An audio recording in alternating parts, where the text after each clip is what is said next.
see if the recording's closer.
Till the floor gives out. Come and get the glory, come and write your story and live it all out there. You're tough as steel and you're sharp as iron, shining like a diamond when the pressure's on. Come and get the glory, come if you dare. You can be number one.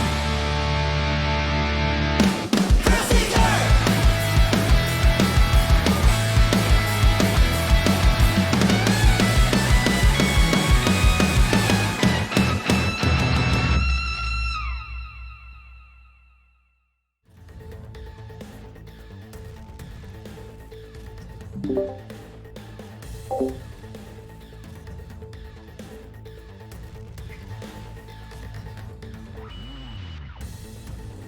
Well, is this the part where I start talking? Oh man, okay. Hey, how's it going, everybody? Welcome to TMN KOFXV 20. My name is Sammy, and I think I might be hosting this thing today. I wasn't sure, but it's okay. I hope you guys are doing well today. It's a great day to talk about some KOF, especially after the heels of SNK World Tour, which I was at least the final day. A super duper fun collaboration of a lot of people putting together a super fun event. Voice sounds funny. Oh, I'm sorry. Did I do that myself? Did I make my voice sound funny? My voice is coming in choppy. Ooh.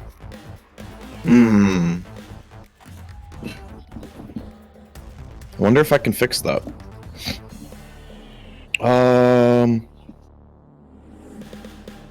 It's a bit echoey. Huh. Hold on. Let me try to read one thing and see if that fixes. Hello. Hello! I just finished the stream set. Good evening, everyone, and welcome to the Training Mode Network. If you are new to the Training Mode Network, we are a beginner and intermediate focused fighting game community. We run tournaments nearly every night of the week, and community events on Saturdays. Speaking of community events, we've got this Saturday, my Dove Survival Guide to Online Tournaments. That'll be this Saturday, 3:30 at 12 p.m. PST, 2 p.m. CST, 3 p.m. EST. Other than that, we've got a great tournament for you tonight. There are two people that can, one person that can graduate. It's Toddy Strike. No one else can graduate. Okay, and then we got a lot of the regular suspects, so should be a good one. I'm joined on commentary today by Sammy, and Cian should be here soon. Other than that, we're gonna go ahead and get started with Ryota Sinju versus Asaka Fate. And then I'm gonna go keep playing in my tournament. Yeah, go play. Good luck. Okay, bye-bye. Bye. Sorry, I had like no clue how much I was supposed to do. If I sound out right now, let me know. If I don't, then I will, I don't know, fix it somehow. I don't know. I don't think that. Anyway, whatever. It was a lot of fun. The tournament was a lot of fun. The event was a super duper blast to be at. And you know, I'm hoping for more. I'm hoping for more, especially in the KOF region. So, thank you guys for joining us. It's been great. You know, like even after SNK World Championships, I have not like. I'm still pretty excited about playing the game right now, especially with EVO Japan around the corner. And if you looked at that bracket, or if you looked at the entrance, I mean, crazy tournament already. Like, it's insane. It's about like, it's gonna be like SNK World Championship level, like again, times like 1,000 maybe.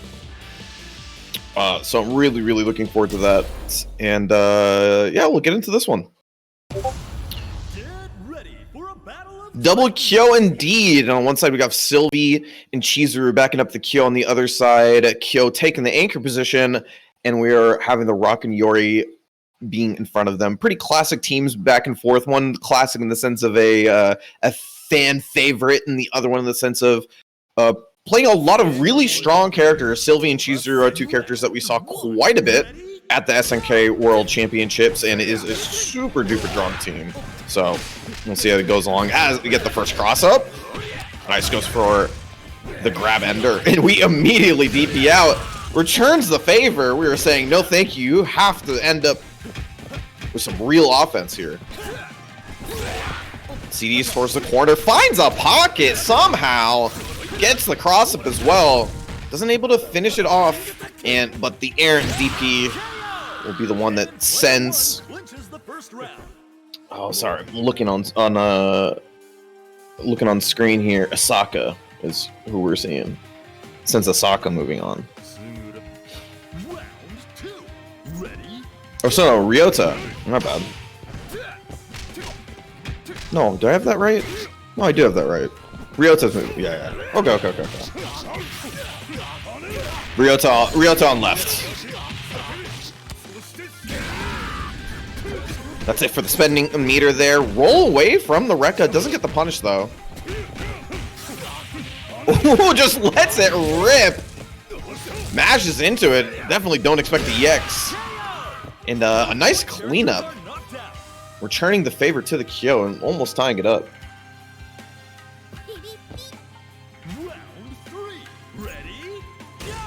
Switching to the Sylvie. Sylvie with 3 bars, too. One of the most damaging characters in the entire game. You're going to see a bit of that right now. Double EX. Oh, going for the knockdown setup. Ooh, hits high. Yup, and just mashing EXs to finish it off. This character does so much damage, and I love the routing there. Didn't want to spend the meter towards the end there, so because they knew that if they got the hit again, that they could end it no matter what.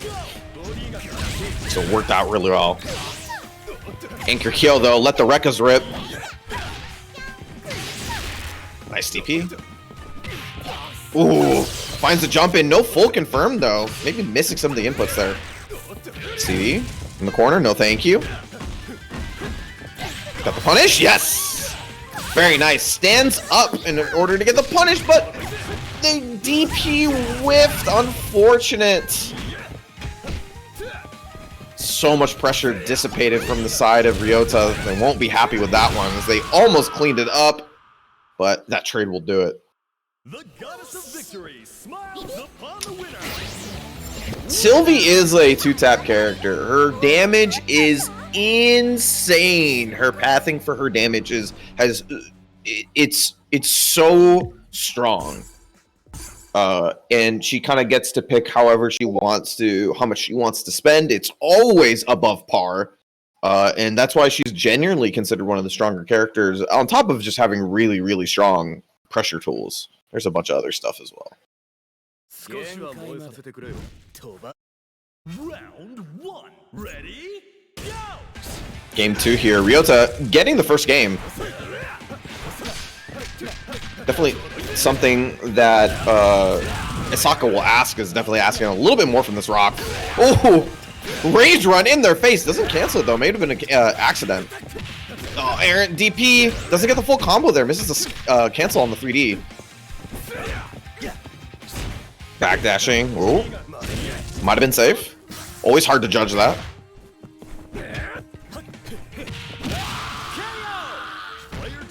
Going in with the try to true, the jump 2C, getting the opening, and again for Ryota, the Kyo does the work. We saw this in the first game. The turnaround from the Iori was a big deal in helping Isaka have a fighting chance here, but this is not a good look. Being in the corner versus Kyo. Overhead this time. Light DP, get off me. Oh, got opened up. How much we're spending on this? Just the level 1? Very nice. Goes low that time. Oh, finds their way into the corner. Unexpected. Close C will do it. Burn to fight. Ready? Go! There you go. Doesn't spend too much on that one. First hit. Pretty much everything here is extra credit, so Ryota just staying on with the pressure. Sasaka finally blows out with the EXDP, but the pressure continues in the corner. And the pressure is insurmountable. Ryota taking it 2-0 over Osaka. Definitely big deal that the Iori was able to turn it around in the first game, but once the momentum got started for Ryota, it was very difficult. Definitely what this character does, you put him on point because he has the ability to just have really strong structured offense. Yeah, sorry, I was trying my best to constantly say it, and I know that Dove's playing in tournament. I don't want to bug them as much as possible. But GG's indeed. Remember, by the way, if Kyo goes for Rekkas in the corner and tries to go for the mix-up, if you have a DP, most of the DPs can just blow through it. You don't really have to guess it. Yeah, Dev is playing. He's playing Xrd. He's playing Xrd. Which, you know, it's an unfortunate thing, right? Like, our TOs want to play games too. And sometimes the net play brackets overlap with each other, especially when you play some of the games that aren't like, you know, this gen, like Xrd. So I want them to play games. So we can just chat and hang out with you guys. I hope you guys are doing well. I'm really looking forward to this. I've been wanting to talk about KOF basically since SNK World Tour or World Championship. I went from SNK World Championship to ARC World Tour, and man, just being around for all the celebration of fighting games has been really good, really good. Definitely give me a lot of perspective on how I want to move forward in terms as a community member, as a commentator, as a lot of things. So I'm really excited for the future, for sure. Being there, especially being a fan of 13, which was my first KOF, being a fan of Guilty Gear throughout its life, seeing these two companies that were producing incredibly niche fighting games in the United States at least, then take their grand stage here and have so many people show up and get excited for the games. That was crazy. That was super fun. Both in the SNK Championships and the ARC World Tour, seeing them on such a grand scale, and entirely and being a week separate from each other and having entirely different fan bases, and seeing still both of them having such amazing fan bases that were so happy to be there and so excited to celebrate their games. Like that, you're blessed to be in the right spot, you know. I'm blessed to be in SoCal where it happened. I've got very lucky, I know that for sure, and to be able to see it in person, and all the extra benefits of being able to see old friends, being able to see people who have been around the scene for a really long time that I've missed for quite a while. A lot of faces that I've missed just because of the pandemic, because of other things. So yeah. It's also Heavy D's birthday. There's enough KOF characters. I think it'd be pretty difficult to not have at least some overlapping birthdays.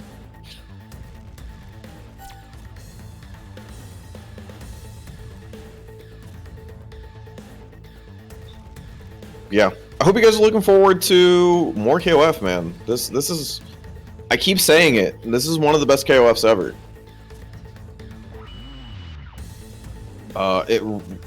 It is truly one of the best KOFs ever. It's definitely, in my opinion, the best KOF that I've played so far, which is 13, 14, 15. And I've had an absolute blast with it. I'm really looking forward to what they show off at EVO Japan.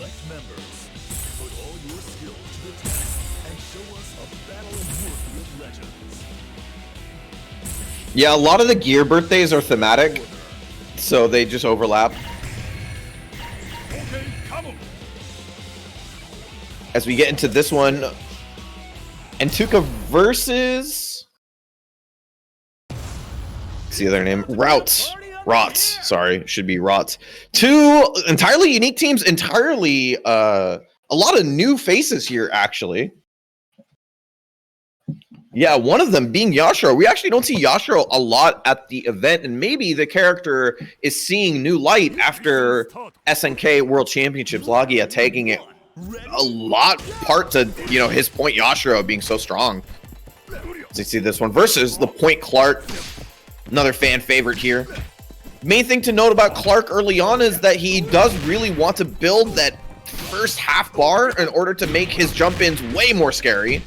But until then, he's really looking for that reward that gets him to it as he gets the first command grab.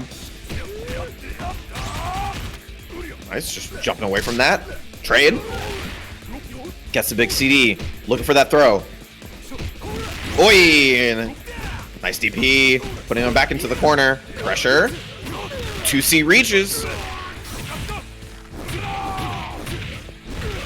Throw him back into the corner. Tries to go for Frankensteiner. No go. Trade, yes! Or sorry, not trade, air hit. And gets the confirm with the EX tackle. Great round from Rot. Keeping the pressure up. Round 2. Ready, go. to get into the Iori. Second Iori really strong because of how good he is at spending 1 bar. Gonna spend 2 actually. Wants to get rid of this Clark. Safe jump set up. Pressure. Just backs up afterwards. Doesn't open up Rot. And Tuka really looking for that last touch. Rot looking to get some extra credit. It's not gonna happen. Should bring the hype.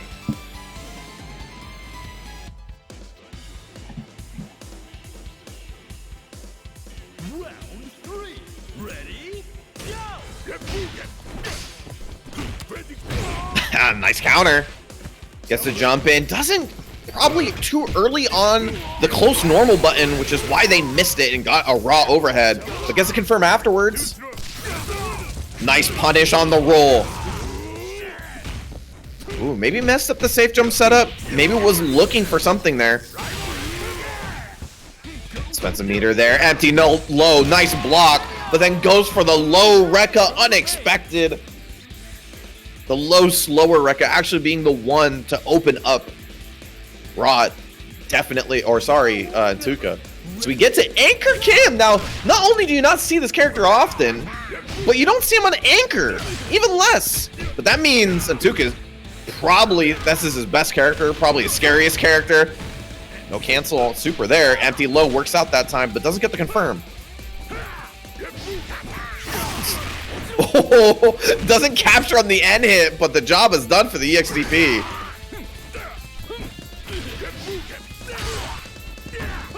Air hit on the 6B. Pressure. Guard cancel. Still gets the hit. Yeah, gonna make sure. Spends the bar. Okay. Game decided to let them know. Pause it. Make sure. The kick to pierce the heavens. We enter another character that doesn't often see the anchor position, Ralph, but can be incredibly deadly. A lot of value in some interactions here for Ralph, so he can definitely kill you with not even needing these 3.5. Can do it with less. Try to get the confirm off the far D, does not work out. Gonna make anything happen to the quick max. See, Tuka has that EXTP just ready to go. Oh, there it is once again. Down back in for a little longer. You gotta expect him to have it. But this is where Ralph can excel in the corner. Unfortunately gets thrown. And then Tuka making the comeback with the Kim. All eyes are on the winner of that. That's why he's on Anchor. Very cool. I think this character is super good. I really do. I think he's in this, I think I'm waiting for somebody to really show that this character is strong. He definitely is a little bit risky at times, but the value that this character gets off his butt, it's insane. So yeah, I mean, definitely like way closer than it looks. Ralph doing so much damage with that much meter, it's one interaction away from it being tied up or even changing it altogether.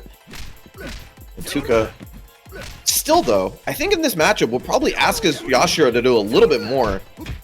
Rot's trying to make it difficult. Nice anti-air though. Something we saw Antuka do even in the first round. Oh, anti-air to anti-air. I love seeing just the 5A there.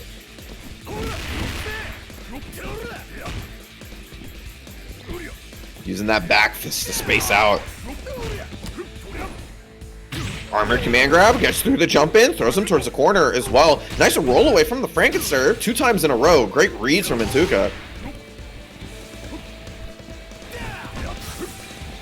Oh, might have been an accidental cancel. Jump CD, jump D. Finds the pocket, wasn't ready for it, matched out that throw and got success out of it. Still a chance for Rod to clean it up with the Clark. Has that bar. Far B just controlling space so well. One of the best buttons on this character. You'll see it, mashing on it, it's very difficult to deal with. Finds the slip in right there. Gonna spend the level 1 too. It's gonna be pretty close. No, gonna need one more. It does have the life lead though. The hit! It's gonna ask Rot to actually have to press with the timer. Taking down, and Antuka knew that the jump back CD, claiming Clark. No, Geese out here to clean it up. Another great jump CD, but finally has an answer for it. And Tuka really trying to get as much extra credit here as possible. Not going to get too much, but did definitely scare Route just a little bit. Stand your ground. Ready? Go!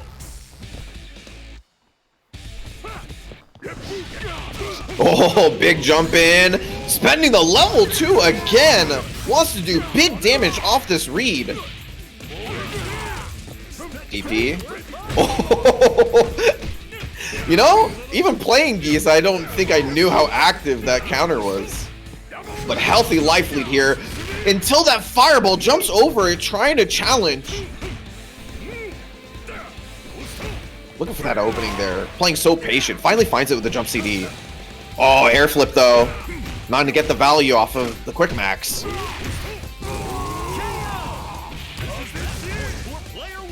And cleans it up with the CD. Great round from Antuka. Just took the early life lead with the level 2 sparklers. And then pretty much asked Route to make a mistake the entire time afterwards. However, remember what I said before. Ralph does not need a lot of meter to blow you up. Incredibly effective character. With just a bar or two. Oh no, show it to me. Oh no, goes for the easy combo here. Yeah, I gotta spend it on level 3. Definitely gonna kill.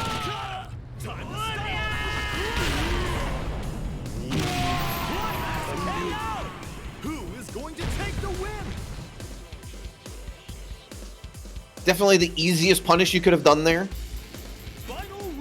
Maybe just wants to get to this extra round, but you have a tall order. Not only Antuka's Kim, but 3 bars on the man. Finds the throw. Looking for that opening there. Route making it a little bit difficult. Definitely have to think about the meter. Think about how much your meter can do at any point. What options that unlocks. It's a position that anchor characters don't get to be in often. You see Antuka taking it light. Run up for a max! Finds the hit and immediately going into that level 3, cashing out on the 3 bars. Gotta need 1 touch. Oh, looking for that jump. The patience. Oh, that's the bar gone. And you see him down back in there looking for the jump in from Rot. Rot knows better, but the timed 2D was perfect. And once again, the Kim cleans up the game for Antuka 2-0 over Route in a great set, despite the 2-0. Man, by the way, as a dork, how cool! Like, it sucks that like we don't see Kim as often because that level 3 is so freaking cool. It is so cool. Oh man, that character is awesome.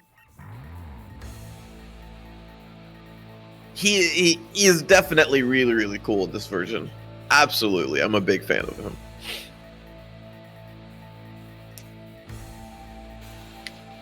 Yeah, Kim is super duper fun. Super duper fun.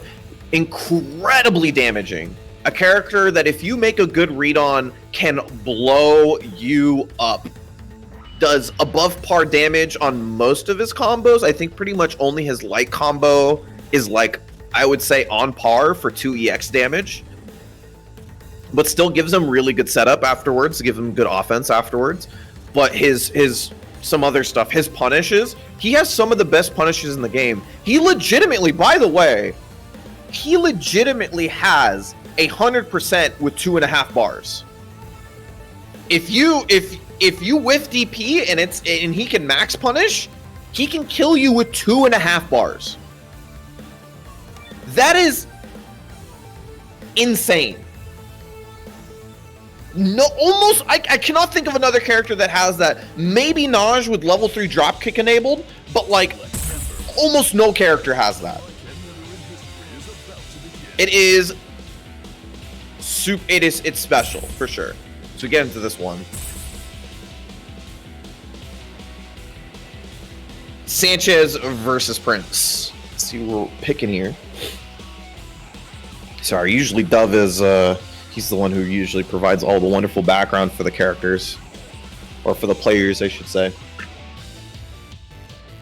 Super Dove, by the way, super good at that.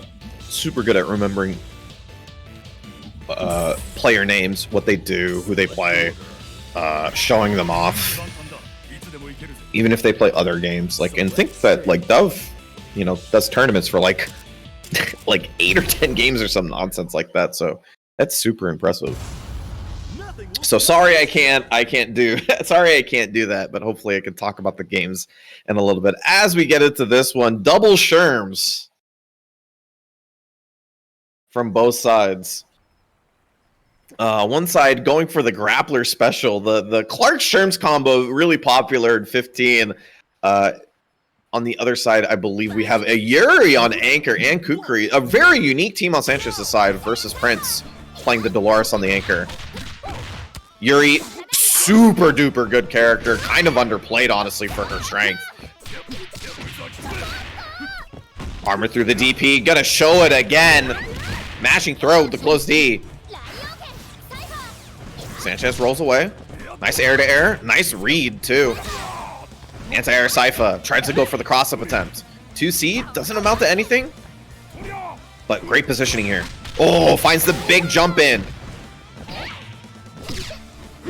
Missed the jump D afterwards. I think maybe going for the air flip, anywhere juggle combo. A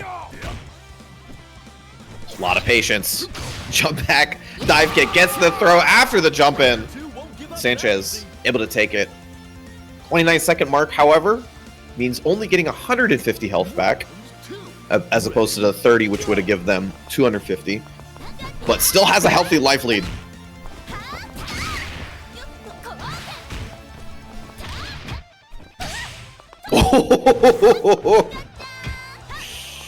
Great anti-air in that situation. You love to see it. They flip right back in front of you. Pressure continues with the Sherms. Big jump in, or jump out, I should say. Trying to chase the roll. A lot of these little hits adding up for Prince quite a bit. Gets the CD. Oh, no, not quite. Again, roll away. Sanchez has been really difficult to pin down into the corner, but all of the little hits put together pretty much ties up the game for Prince.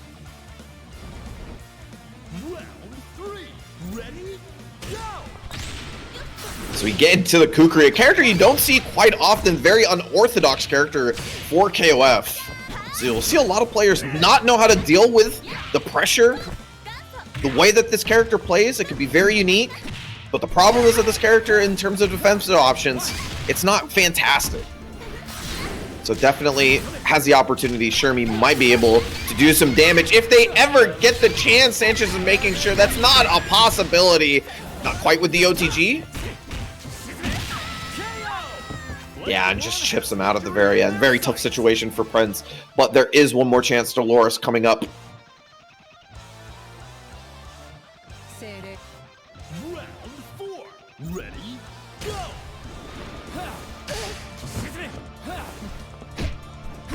Rolls past that fireball that time. Just backing up. I think Sanchez kind of feeling, trying to approach on their turns. All right, tried to extend the pressure a little bit there, but nice. Big damage from Prince. They can find a way. Tried to get the command grab, rolled away from. Sanchez spending level 2, wants to hurt on this one.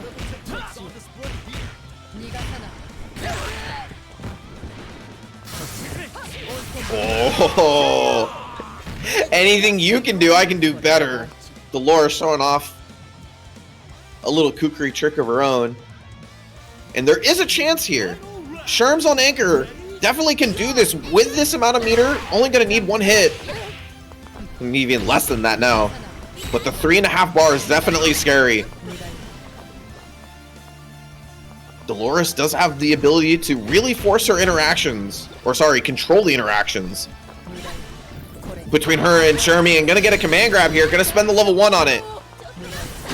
Oh, went for the command grab again, and Sanchez has not stood still on Wake Up all that often. Once again, it will be working out. Takes the first game here. Kukuri's BS in the sense that like he plays a different game than everybody else.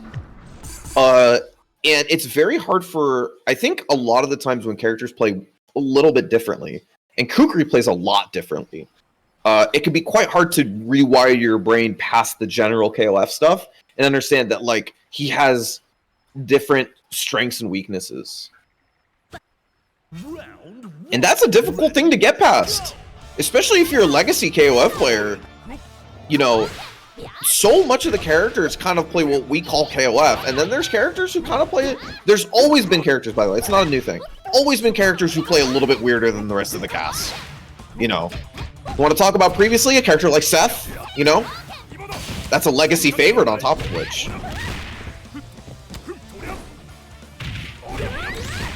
To get to the second game here, Sanchez versus Prince. Oh, not a big punish there. Could be a possibly a very difficult punish for Yuri, actually. And not gonna need meter to finish that off. Inputted it just in case. Thankfully, the game does not take that away from you. Just input that. If it kills, it kills. If it doesn't, you know, you'll still get it. Yuri cannot cancel Far C. No. She got changes recently to make the Far C hit crouchers, but it is slower. So it used to be 6 frames and whiff on crouchers. Now it's 8 frames and it doesn't whiff on crouchers. So it made the character better, but it's still not special cancelable now. If anything in that situation, maybe Far B. Far B is special cancelable. So, but that is tough. If you haven't done that interaction before, you'd have to be for sure. Like, you'd have to know for sure that that's going to work. Okay, I'm back. Hello. Lost in the worst way possible. I'll tell you about it later. No worries.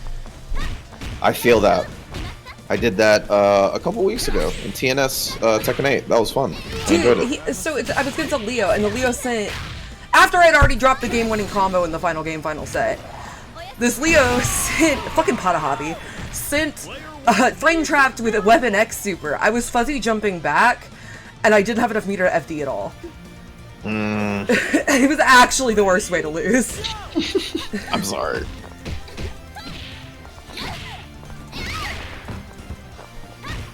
Still, you said ninth. Ninth is pretty good, especially considering my first most time playing a new character. Yeah. Yeah, and pretty much the people who are entering these tournaments are people who are playing consistently and thoroughly and aren't running tournaments. So, but we've been having a blast over here. Thank you for joining us. Yeah, I'm excited. It's been pretty good so far. Sanchez now actually on the heels this time. Switched up the situation. Prince doing a lot. And Prince taking this one way more handedly than they lost the previous one. So great turnaround for them.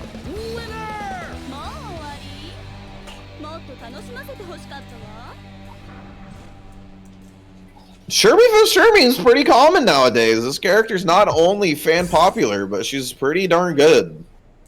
She's been pretty darn good since the very beginning of the game. I don't think she's literally ever been on the bottom half of the tier list. Yeah, she's pretty good. And this is a game where like 95% of the cast is tournament viable.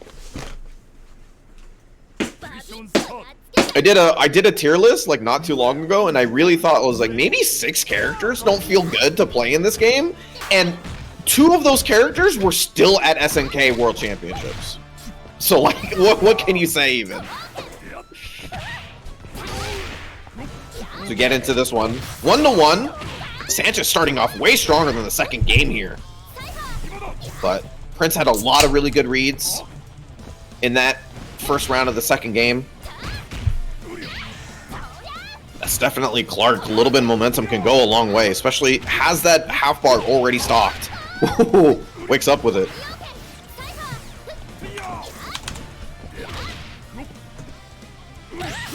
Oh, nice. Gets the hit with the 2C. Chase down. Wasn't ready for it. Gets the throw. Doesn't have any meter to go anything afterwards, but trying to check that. No. Trying to make a hard read with the tackle. It did not work out. Sanchez able to punish and goes up in the first round of this third game.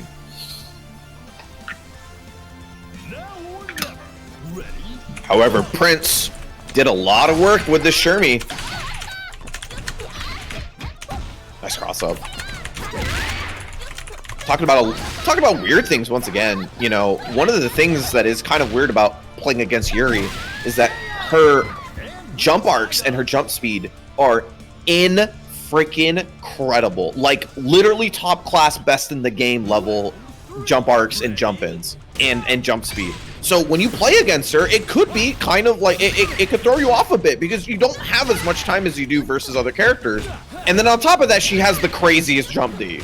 So yeah, her jump D is toxic. It's literally nuts. So like all those combined, it can definitely throw you off guard, especially since Yuri is a underplayed character for her strength. So if you don't have the experience, the sort of natural feel for that speed, it can throw you off guard for sure. However, problem child from game one, Kukri. Let's see if Prince can overcome this. Oh, maybe accidentally getting maxed there. I've done that before too. You're mashing on tech thinking you're getting knocked down. You're not knocked down. You unfortunately blue max. And that's 2 bars gone to the win, unfortunately.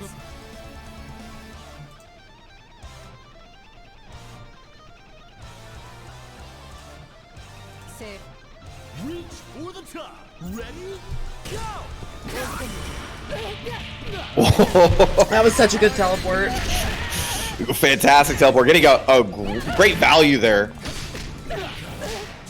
Nice. Oh, let's try to go for the nice combo. Maybe a little bit too far. Side switch again. Pressure continues. Understands the situation there. Goes for the Shatter Strike and gonna end it with level 2. Super great presence of mind from Sanchez. And that is going to be it. Takes it 2-1. Great set from the both of them, though. Yeah, that was a great set. Oh, Kukri is a dork. 100%. That's the point.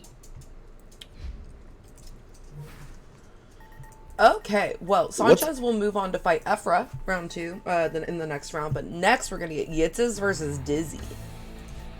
Oh, Dizzy back on. Let's see it. It's always fun.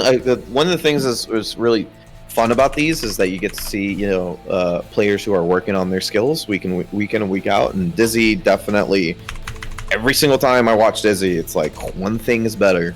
I think she's been And that's crazy because it doesn't happen to everybody. It doesn't happen to me. That's for damn sure. I sat around for a month in Tekken 8 being frustrated as all hell, trying to figure out how to get better. And then like maybe 4 months in KOF, just incredibly frustrated.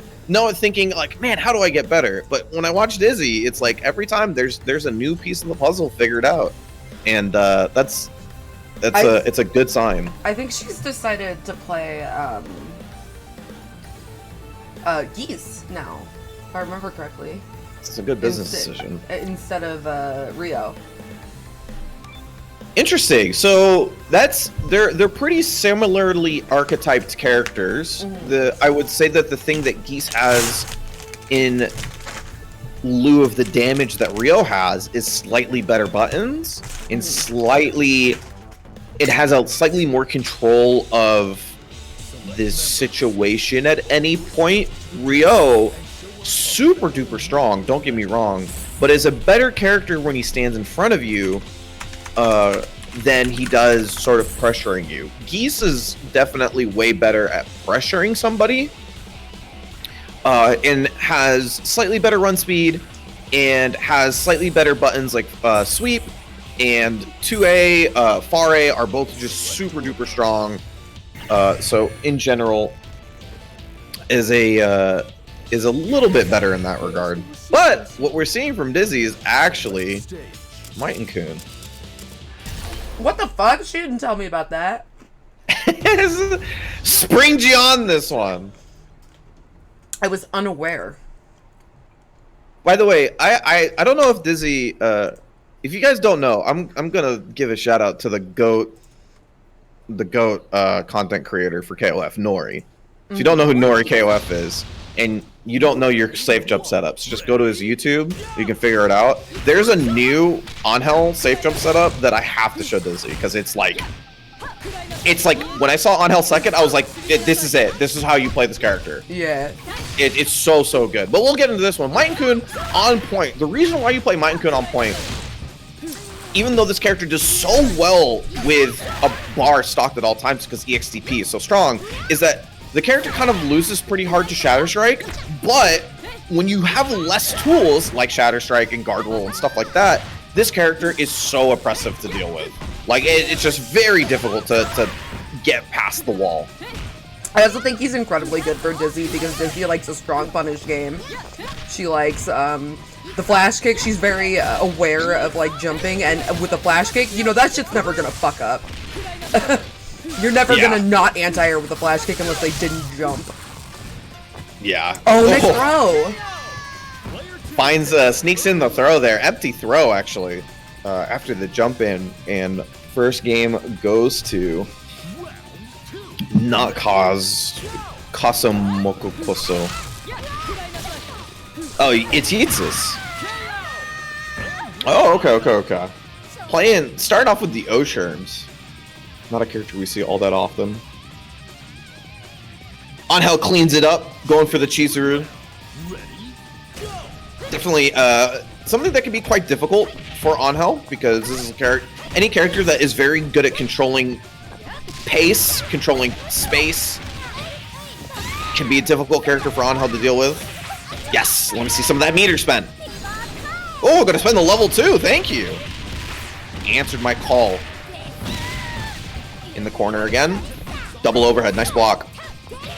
Ooh, just spaced out perfectly and have the axe handles ready to go. Cancel back. Once again, by the way, I'll say it every single time because it's incredible. The best Angel 2C in the world. I have yet to see a better one. I don't know why.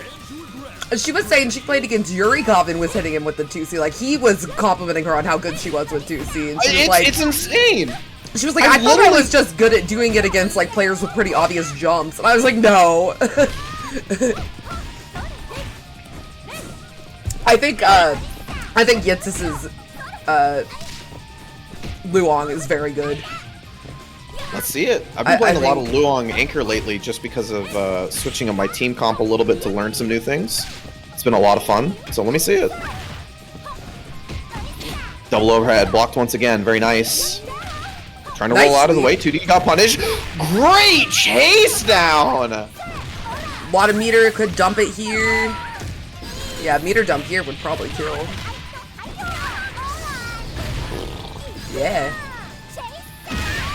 Oh, such a good combo. Good combo choice on that backdash, and I know on that guard cancel roll, trying to chase.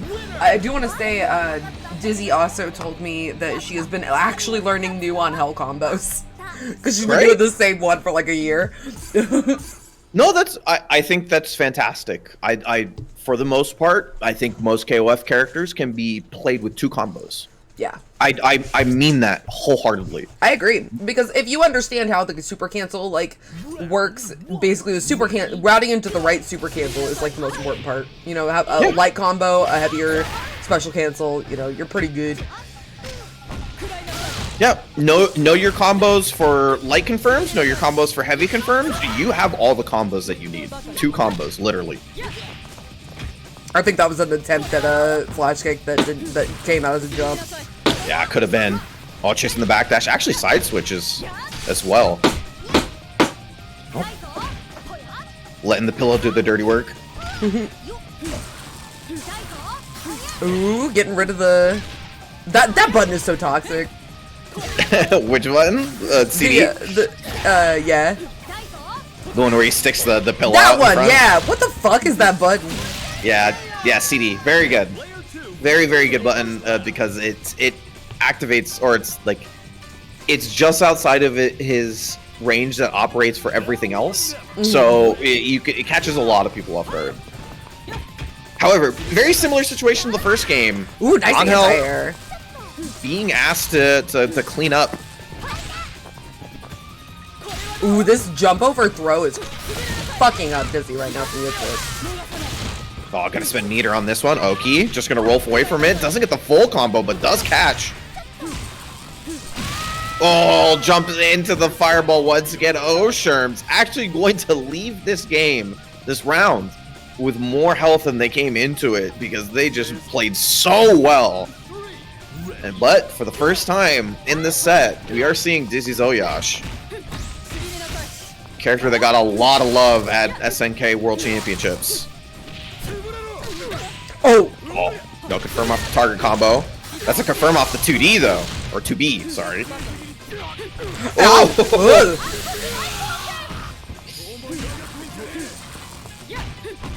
Has a lot of meter though, just needs any touch, and that's going to be sniped out. Then Osherm's OCV. When's the last time you said that? I've never seen her win bows before. This character like does not exist to me. No, of course she doesn't. Why would she? She's not only a difficult character to pilot, she's an incredibly underrepresented character. Okay, gonna take probably the Metaclune out. Or maybe rearrange to... Probably going to Rio, I imagine, since that's the comfort pick here.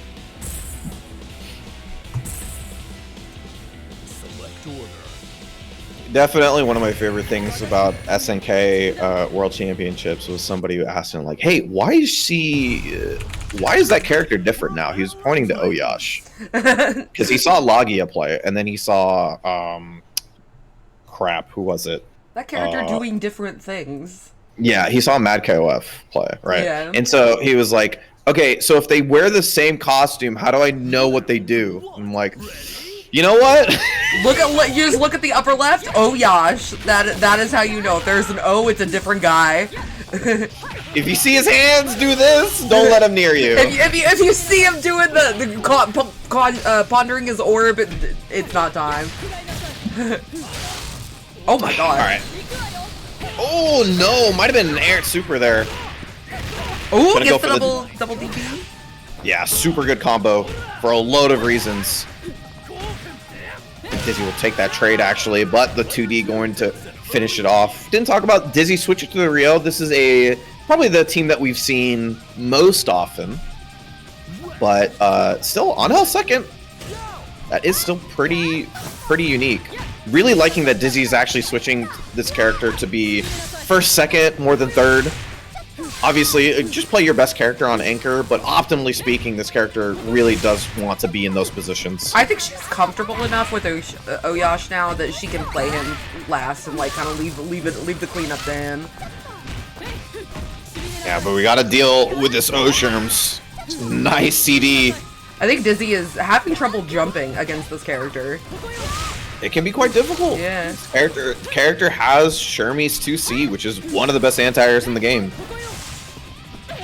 Oh, finds the big jump in though. That's gonna kill. Nice. Not even gonna need to spend the meter after all said and done. So puts himself in a decent position there.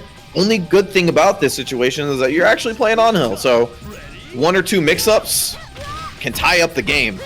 Just need to find that opportunity.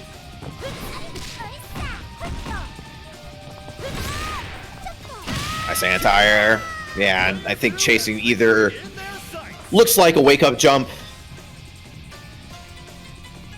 Oh, tough position to be in, but you put Oyash back here for a reason. You put Oyash back here because his meter usage is so valuable, gets so much damage. So I really like this, just sitting back against Chizuru. Chizuru is going to be doing things more than you are against a lot of the characters Dizzy plays. So sitting back and waiting for Chizuru to overextend. Oh, that JA is so toxic. Okay. It's super duper good. Gets thrown out of the overhead though. Nice block of their own.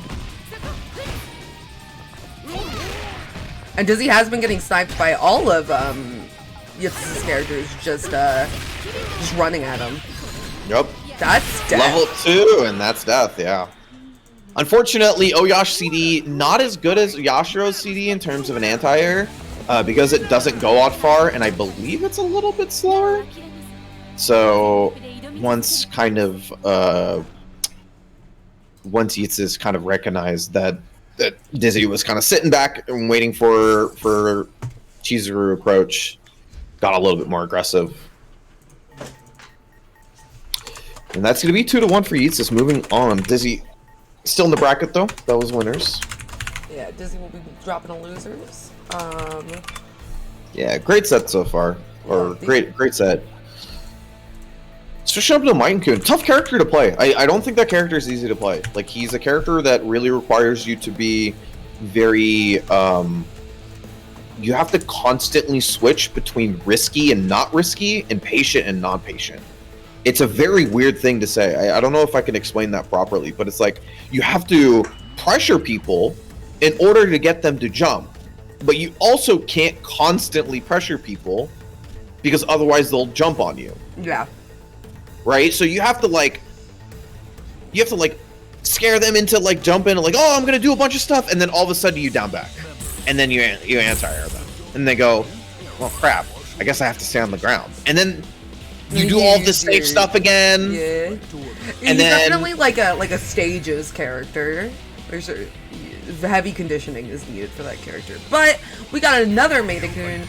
We got Baja Zero up on the Maidakun against Nacho Rivera, who we have not seen in a while. He had to DQ last time, so I'm excited to see Nacho this time. Nacho rocking his traditional team. Well, Clark and Shermie combo since 15 has started. Both characters have been strong since 15 has started. So, I mean, there really isn't a better game to be a grappler player. Literally. The game that created the archetype where grapplers are good, epic. And they've been good for all 5 patches. Yeah. Right? Or 6 if you count this small one continuing it. But yeah, like, since the beginning of the game, both Clark and Shermie have been very, very strong. And Iori is a grappler if you want to play him that way. Oh, finds the jump in.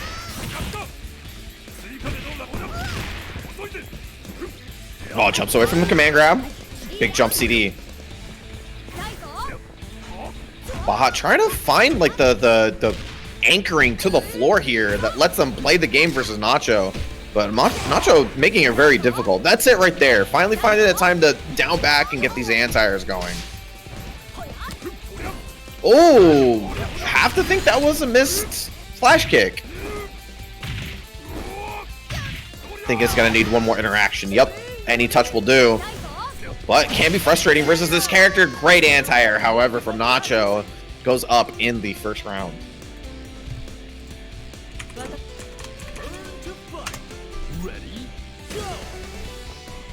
Shut off the Naj.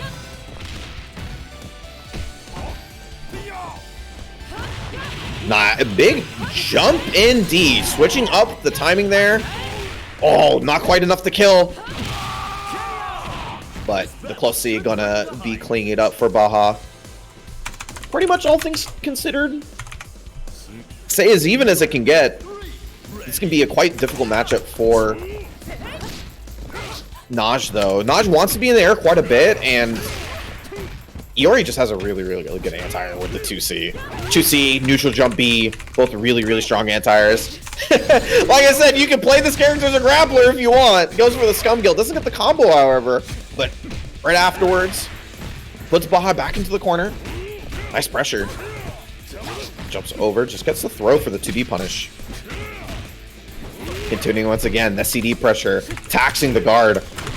Rolls out of the corner, finally gets some time. Ooh, doesn't do anything with the jump A. Nice. Finds the cross up, gonna finish it with the OTG grab. Baja unable to find any big thing, any big reward. A lot of little things, but Nacho coming out on top. Finishing it off with the kukri here. Character really excels with meter, has a lot of really weird tools. Their EXs have different properties that are very valuable. Put them on anchor to always have them. Meet him in the air. Nice throw. Wasn't able to combo off the cross up. One more time. In the air. Got a guard cancel. I like it. Just extending this round for as long as possible. One of the things I always preach Make these rounds, when you have a lead, make these rounds last as long as possible. Unfortunately, that super completely whiffs. Every meter mattering so much right now when you're trying to come from behind. But Baja, slowly but surely, pokes out Nacho. We're going to Anchor versus Anchor. Nacho with a healthy life lead here, and a Shermie with almost 3 bars, which means big damage on deck if they find the opportunity. Gonna start off with a regular throw, though. Chase down. Runs all the way up and gets a close C, and gonna finish it off with a level 2. First game goes Nacho. What a stellar fight! These two know how to rumble. Winner! ああ、嘘。この橋がほつれちゃってる。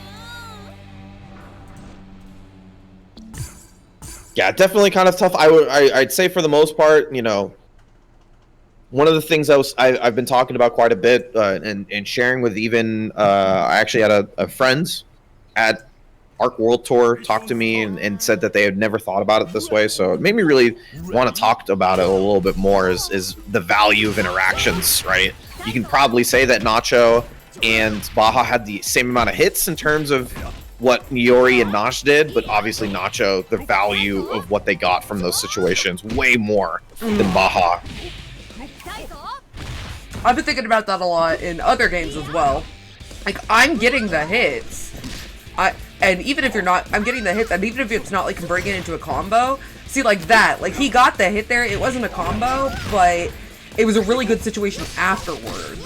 Whereas, Right. like, if you get a hit and then you return to neutral and then you're both in the same exact position, it's like, that's not as valuable, you know? You, like, press a button and don't convert kind of thing. Yep. It's definitely something to think about. Well, I can talk about it a little bit more after this set here. Nacho trying to finally take some aggression from Baja, who is, despite the life lead, played this round super duper well. Super well. Very, very controlling towards the end there. Just stood in place, held down back, reacted to the roll with the DP, going up in the first round here. See how Baja wants to play the rest of this? Getting aggressive there with the jump CD, earning the guard cancel on top of which. So bar less for Nacho just to alleviate some of the pressure.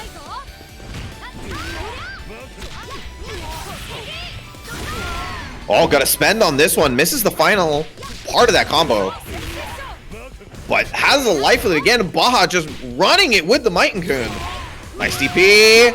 It ends with a 2D, and that's what I'm talking about. All of a sudden, the Mighten Kun stops pressing buttons, holds down back. You feel like, oh, it's time for me to get a jump in because I'm gonna jump over this button or whatever, and then he DPs you. However, great adaptation from Nacho there. If you're gonna stay put, I can just grab you. 2D, trying to meet him in the air. Sorry, my Oh. pizza's here. My husband's getting the pizza. Don't worry, take care of it. Eat food. Yay, food. Food good. Food is Trying to chase. I love food. one of my favorite sustenance. One of my, honestly, one of my favorite things. Not dying of hunger. No, not a fan of that. However, Sleepy Boy's job is done. And did a good one. Got rid of 2 Very good characters. So now Shadow Girl's time. Meets in the air with the dive. Nice! Oh my god! So much damage for just a air interaction! Cashing out with the level 2 air super. I know it does damage, but I don't know if I've ever seen it, like, not fully scaled. Yippee. Oh. I got icing for my brownies. Ooh, I like that jump back air to air, and Baja takes it much less contested than the first match was for Nacho, so good to see Yeah, the adaptations. Pretty much all up on the heels of Mighten Kun, just playing that a little bit better. And on top of which, let me tell you, even as a player, playing against Mighten Kun can get really frustrating sometimes. So I can definitely understand maybe letting a couple of interactions not go the way you want.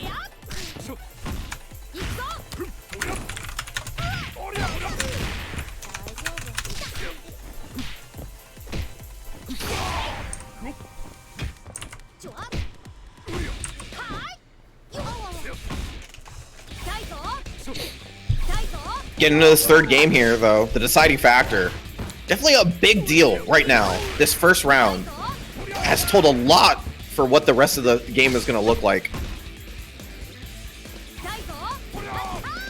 You see both of them really trying to figure out what the best interaction there. Gets a punish on the lunge punch as well. Gonna spend on this one. Gonna need one more situation here. Not over for Baja just yet on the Might and Kun. Nacho. Caught. Bro did not want to get flash kick there. Yeah, always jumping back. Actually, always going for jump range instead of going for that hop range. Maybe throwing Baja a little bit off guard. Wasn't able to get into that anti-airs that we saw in game 2. So let's see. Naj. See if they can do it. All right, gets to confirm off the jump A with the EX tackle. A little bit too high. Gets the throw. Not able to press after that. One more time. Shake my hand. Definitely one of the things that can be very frustrating about this matchup. Like I said, Naj likes to be in the air, and Clark is way better at that. So definitely one of the things you have to think about when you're approaching this character.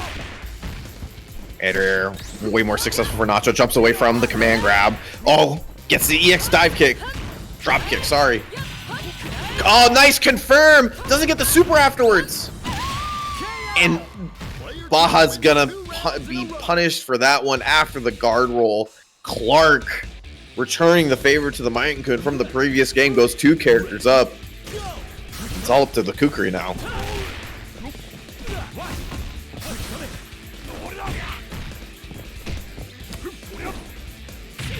This is why you put the Clark on point. You get a little bit of momentum. It goes a long way. Jumping close A, it works out. Spending again. Oh, meeting them right at the teleport. Wasn't able to get the full combo, but the pressure, Nacho's just feeling it. Baja's gonna have to do something to stem it. Just confirms off of the jump A once again. The Clark classic.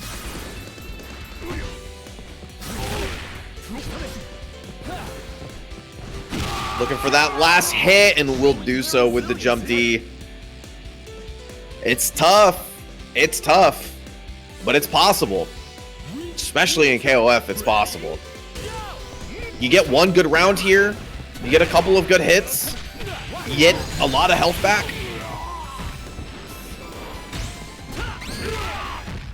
Guard cancel.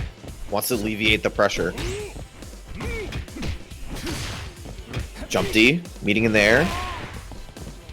Another great air-to-air jump CD from Baja on Kukri.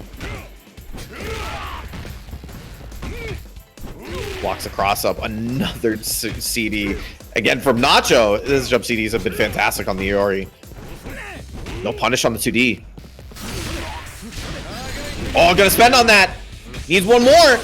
Oh, great read on the overhead. Mashes the 2C. Clips Kukri out of the air. And we're not going to get a chance to make the comeback. The Iori stops it in its tracks. Nacho takes it 2-1. Let's go, Nacho. Nacho moves on to fight Toddy Strike next round. That'll be a good one. I haven't seen those two play in forever. Yeah, it'll be a really good one.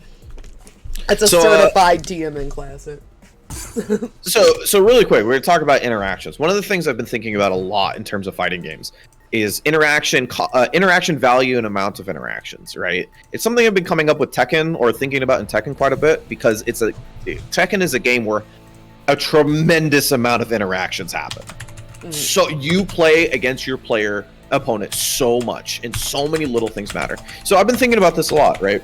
And one of the things that you can think about is how much you interact, how many interactions you have, and how valuable it is. So let's say, for example, both players hit each other 3 times, but one person gets a combo off of everyone. Well, obviously that means that the person who's getting the combos probably is going to get more value out of the interactions, probably going to be the one who wins. On the other hand, let's say somebody they both get the same amount of combos, but one person gets more interactions than the opponent. Let's say they also get a bunch of little hits as well. I'd say probably the person who gets the most more interactions in this case is probably going to win. So thinking about what can give you positive situations, what can make your game easier, more consistent, give you more positive interactions, more valuable interactions. And by the way, not every character needs the same amount. Let's say, for example, like Iori. Iori doesn't need that many interactions. If he has meter, he can kill you in with two bars, with 2 combos. Easy. I mean, as opposed to, let's say, Clark, who probably needs to interact with you 4 or 5 times, but every time he interacts with you is probably a positive one, because he's usually putting you in some sort of Oki pressure. So it's definitely one of the things I've been thinking about. It's a general concept for fighting games. It could be approached for any fighting game that you play. You just have to think about it a little bit in terms of thinking, is this interaction good for me? Is it an interaction that allows me to get value out of it? If not, maybe I should avoid it. If so, maybe I should try to work it into my game more often. It's a slightly higher level concept, but I think one of the things, the reason why I'm talking about it is because it's not a concept that necessarily needs you to be at high level to understand. You can kind of look at the game yourself and kind of think, does this feel good to be in this position, or does it feel bad to be in this position? Do I feel like that after this position that I feel like I've gotten a great reward out of it?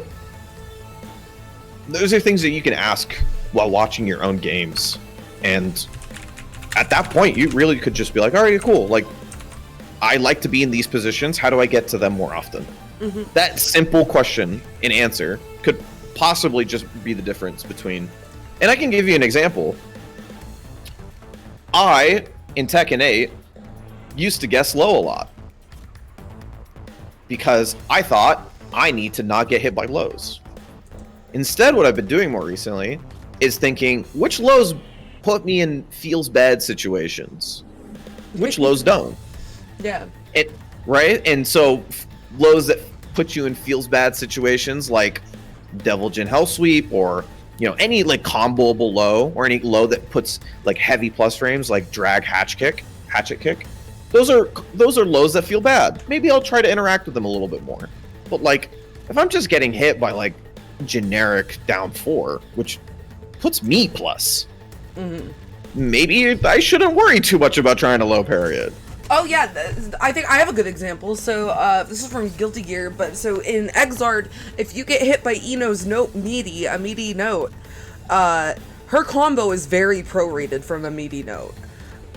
So while yes, she will get a combo and you will be in the same position again, so you can't do this if you're gonna like die, but you are better off getting hit by the note than you are getting hit by what comes after against her. So just getting hit by the note and her getting a worse combo than getting hit by Hover JH, where she gets like her best combo, probably better. Yeah, absolutely. Yeah. We can even take it for KOF, since that's what's on the screen right now. No, Yitzis is in the bathroom, so we're waiting for Yitzis to get out of the bathroom. It's not a 45-minute one, unfortunately, this time. We could take it to KOF, right? Like, if you, in a more player versus player scenario, if you feel like that every time you get put into the corner, the opponent wins, do your best to spend meter to not get put in the corner. I know that sounds simple and stupid, but like, as fighting game players, we kind of want different kinds of value out of our meter. We want our meter to do damage. We want our meter to hurt people, because that feels good. Right? When you when you attack a super on the end of your KOF combo, you're like, man, this combo is awesome. But when you're just spending it on a guard cancel blowback, you kind of feel like reluctant to do it. And you shouldn't think about it like that. Think about it in the sense of like, I am spending this bar because I know that if I'm not in this massively disadvantageous position of being in the corner versus the opponent, then I know that I can beat them in a different scenario. I can beat them in neutral. I have more options. And if you think about it like that, like let's say your guard cancel roll leading you to punish something, yes, you've spent a bar on a guard cancel roll, but you get a combo afterwards. How's that any different from you just putting like a bar into your combo. It's not. It's the same exact thing. Oh, I did want to shout out Memo, who graduated last time, won the last tournament and graduated from our bracket, got 13th at the LCQ. Oh, that's right. Yeah, he got 13th. Yeah. So I'm really proud of him. Yeah, He beat some good players to get there. Yeah, that was, by the way, one of the more stacked KOF tournaments because a lot of Mexico and a lot of South America came out in general. Like Brazil came out as well, and Peru came out. So it was like a crazy tournament. Yeah, it was a crazy tournament. And then Score, who won that, went really far, which was pretty cool to see the LCQ get as far as they did. Yeah, since we have a couple more seconds, like, bro, I am so impressed with Score as a player because we watched him go to Frosty, get 9th, get mixed up by Angel, look like he doesn't know that character even existed in 15, and then went home, came back, and mopped one of the best Angel players in the world, Lao Yagami. That's awesome. I didn't know that.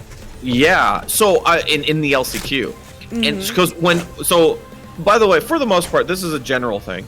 Mexico's always play characters that they love, and they don't really care about tiers as much as a lot of the other regions, countries do. Yeah, a lot of the other regions do. And so Lao Yagami, amazing player. I've since 15 had Hanako. I've pretty much not only watched him play 15 Hanako, but watch him play 2K2 Hanako. He played Hanako, Dino, Angel. Like, this is a team that, like, you will never see in the Asian region. Not once in your life will you ever see. But he was so prepared for it. I was like, it was 2-1. It was tough because Lao's an incredibly strong player. But, like, I was like, wow, this dude really went home and said, I'm not going to get hit by characters I don't know. Like, he definitely studied how to play against these characters. I was like, really, really. That's really the thing I'll give Leffen. He's a piss baby. He complains a lot. But if he complains about something, he will figure it out. Yeah, that's what you do to be a top player. Yeah, if he complains about something, he's like, man, this matchup sucks. You'll never see him lose that matchup again, you know? Yeah.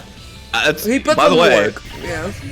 I can put it on a VOD somewhere. You can hear it at very first. Zhahai wins EVO Japan. Have they announced the next world tour?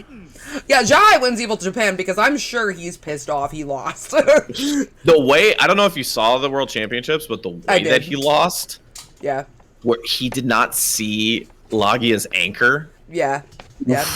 And I know Zhao Hai is one of those players who's like, I am, like, he has a pretty big ego. So cannot imagine how that must have felt to for my friend Trumpet was telling me about, he will lose to a team and then play that team and be like, I'm the best KOF player, if I can play your team and beat you with it, you know. By the way, the last time he lost a big event, he then won EVO and EVO Japan the next year.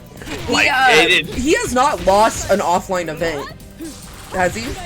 Since 14. Yeah. Yeah, since 14. Epic. Since the other game, y'all. Lagia, my goat. Lagia was playing out of their mind that day, though. Okay, so we got Yetzis versus Ephra. Ephra on his team that he usually plays with Kula and Gonitz. Filling in the third spot with Iori. We have not seen Ephra tonight yet. Ephra, dude, everyone's getting fucked up by the O-shirts tonight. She's incredibly underrepresented, and she can be like kind of Maiten-kun, kind of frustrating to play against because she plays a different game than everybody else. I want to move. It's KOF. Movement feels good. And this character keeps you locked down a lot of the time. And she got Shermie buttons. Shermie buttons, very good. Shermie buttons, very, very good. Yeah. Oh, that was almost a cool ass pickup. Ephra trying to find this opening that means something, but it's been very difficult. Rolls underneath, gets it confirmed. However, spent meter before on the guard cancel, so I'm not going to have it enough to finish it off. Gets the DP afterwards, though. No tech. Oh, punish! Yeah! Too deep for the slide. Wasn't able to get the full combo there. Nice 2C anti-air, reads the DP. Eats us 2 up, and yeah, just mauling people with the Osherms.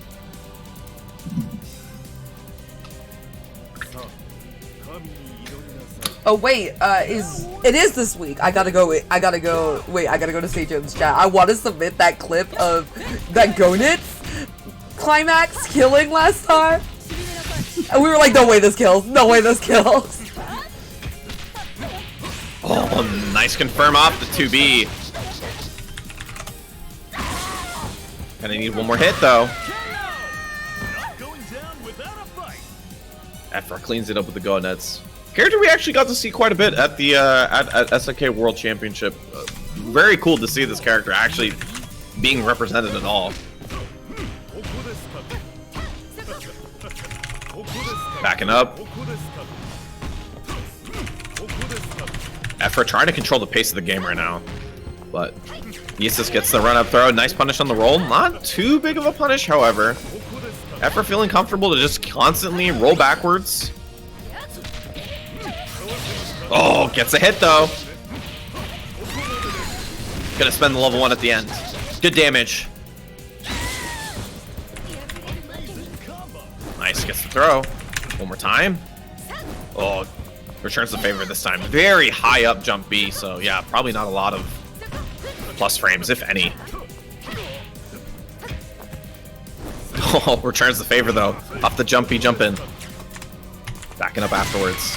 Those 4 bars. Trying to spend a little bit there to find some sort of opening, but Efra runs 2 characters now. Doesn't have a lot of meter, but is on the way to make that OCV comeback. However, Luong, actually almost any character in the game, can kill from this position. 1 2B max could do it. Oh, runs in. Level 1, level 3, oh, level 2. Probably gonna be enough still. Yep, guaranteed 80 damage at the end of that super. That was a nail biter. Keep an eye on this matchup. First game goes to Yeetsus. One of the things, like, I don't think this character is, like, super good on Anchor. I think she plays fine on Anchor. But one of the things that she does get on Anchor is that she gets to dump level 2s into her combos.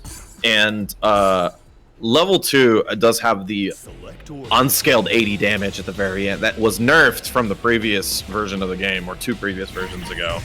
But still super good to have any super that has unscaled damage at the very end. Super duper good. It's about to be a party up in here.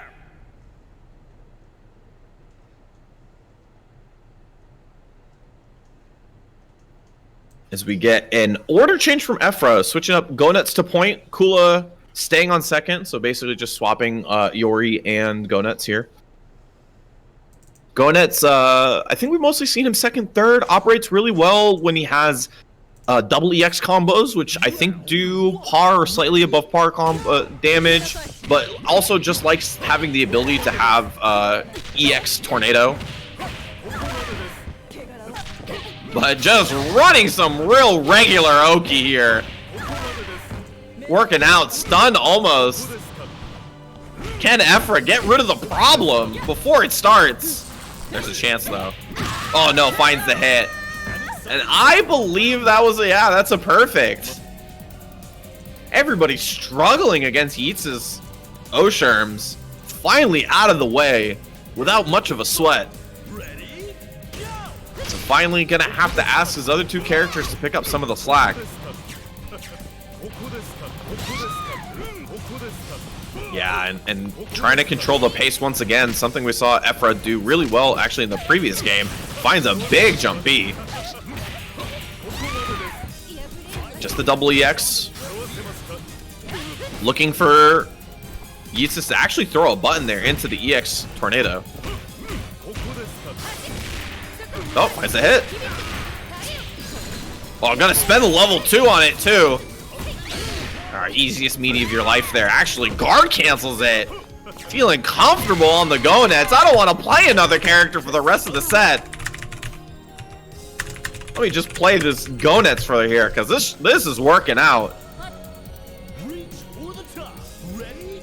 Go. However, unfortunately for Yeats, has committed a lot of meter to the Chizuru to not get the hit.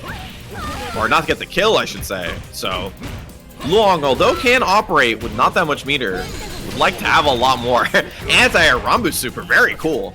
Not something you see all that often.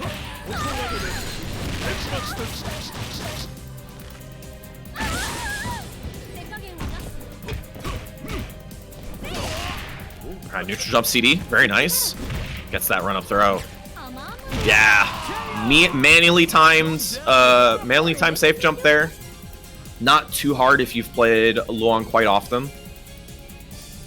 You can manually time safe jump there into a roll OS setup by just jumping in and pressing 4D afterwards, or 4C.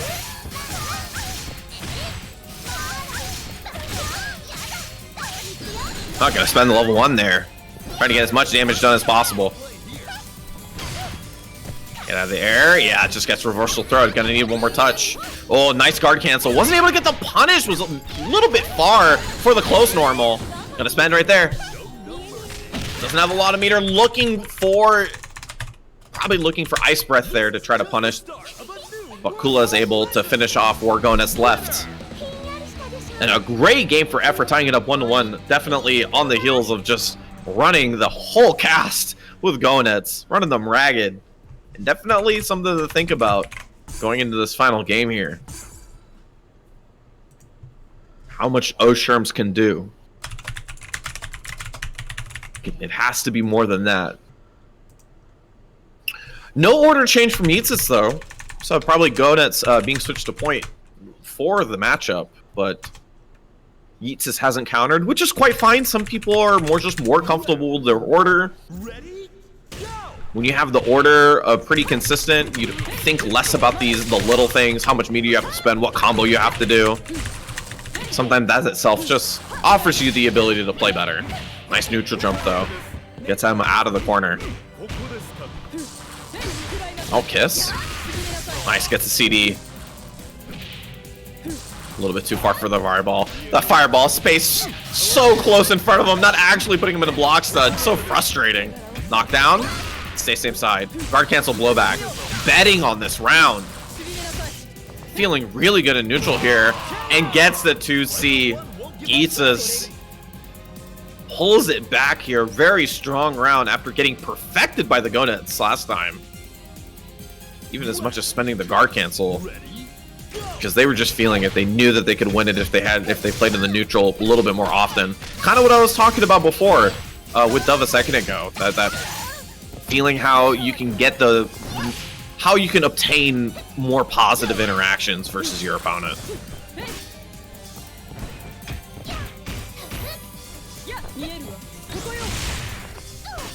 Efra trying to clear this up. Oh, nice punish on the roll. Gonna spend on it too. All this extra credit done. Gonna send them full screen after the super, so just getting the Kula to have to deal with so much.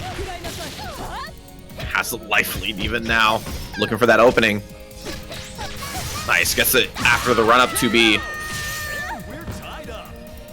Efra won't be happy that his Kula doesn't have that much life, but will be happy that they're still in it. Good thing about Kula, at least in this situation, you get a combo, you spend meter on it, you take him to the corner. You can really harass your opponent. You don't need full combos to beat anybody. Wake up DP, gets the run up throw. Oh, guard cancel, yeah. Similarly to Osherms, just wants to have the ability to stay in neutral, play against their opponent. It's worked out twice in a row now. Able to clean up the Chizuru. Round 4. Ready? Go. Finally seeing the Iori on anchor. We didn't get to see it last time. And that Gonets did so much work.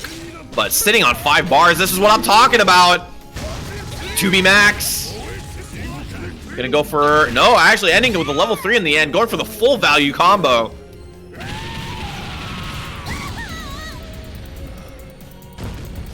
Just putting down a quick 700 cross up CD setup. Gets a hit afterwards, had to spend all of the meter, but Efra will be quite all right with that. They're going into the final round here. with full health. Final round. A little bit of meter here.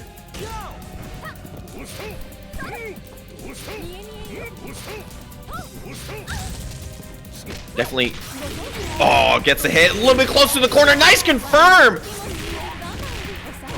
That combo can be really tough. You have to time the second EX perfectly for when they cross you up. However, wait a minute. Safe jump set up. Rolls away from it. 2D, no punish. 2C, looking for the anti-air. Oh, gets a jump in with a jump A. You don't see that often. Not sure if they had the meter before or after, but does have the lead and gonna make the full comeback with the Iori effort. Gonna take it 2-1 over Yeetses. Know how to rumble. Winner! 恐怖をその身に焼き付けながら散っていけ。 Ooh, what an exciting set. All these sets, every set for 9th was 2-1. Y'all are getting so good. Yeah, very, very, very strong set from the both of them. A lot of back and forth. So, great stuff. So next up, we're gonna get Nacho Rivera versus Tati Strike. This is certified TMN classic, but we haven't seen it much recently, so I'm excited. Taki's strike. Taki Strike. Tati, do you like Takis? I like Takis. Takis are pretty good. Poppy Strike? Poppy Strike also works. But that's not for me to say. That's for... You do? Of course you do. Takis are pretty good.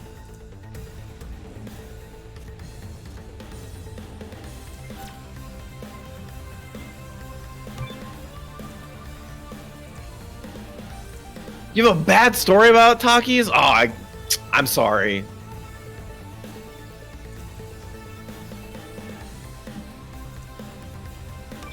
Takis are great. One of the benefits of growing up in SoCal. Easy access to them. They're in every store.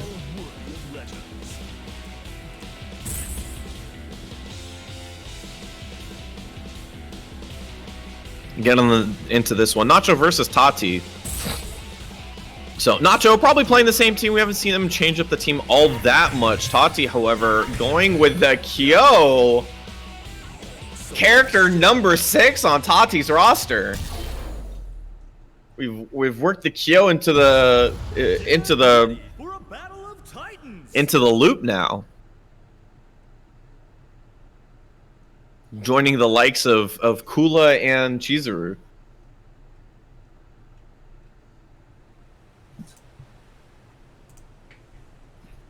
Round 1. Let's see how this goes.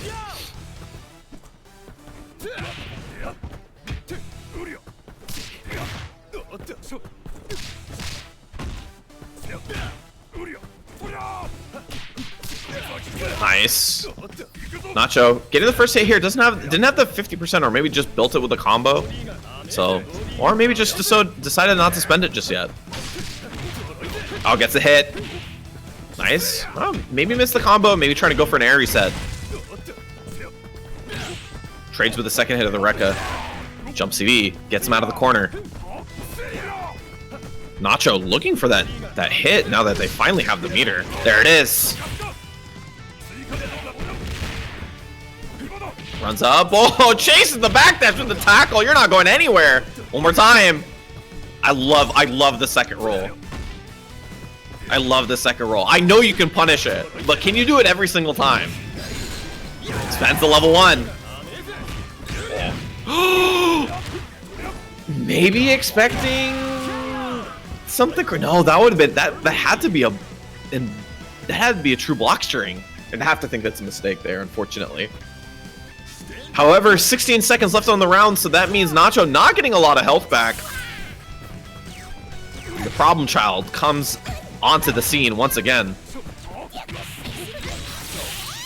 So as long as this character is on Tati's team, there's always a chance of Sylvie able to take out the Clark quite quickly. Wanted Rekka? Most likely. Most likely.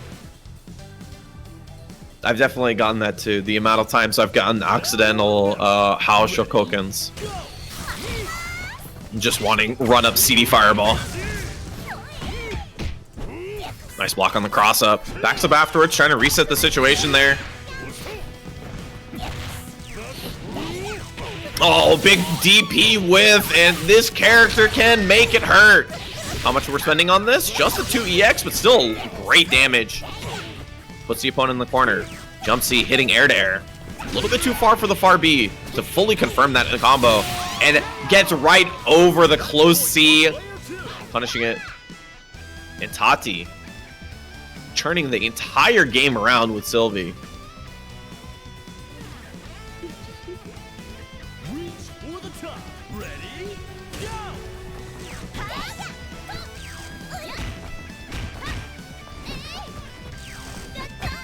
And Tati backing up, trying to find the more preferred positioning here. Overhead, just raw. Goes for the 2D afterwards. Nice chase down on the roll. Wasn't able to get much big off of it, but Nacho staying aggressive. First empty throw here. Gotta spend it. Level 2. Oh, great damage, but gonna need one more. Stayed on the same side. EX, but not DP, so I wonder what it was. Maybe Tatsugeki? Final round. Ready?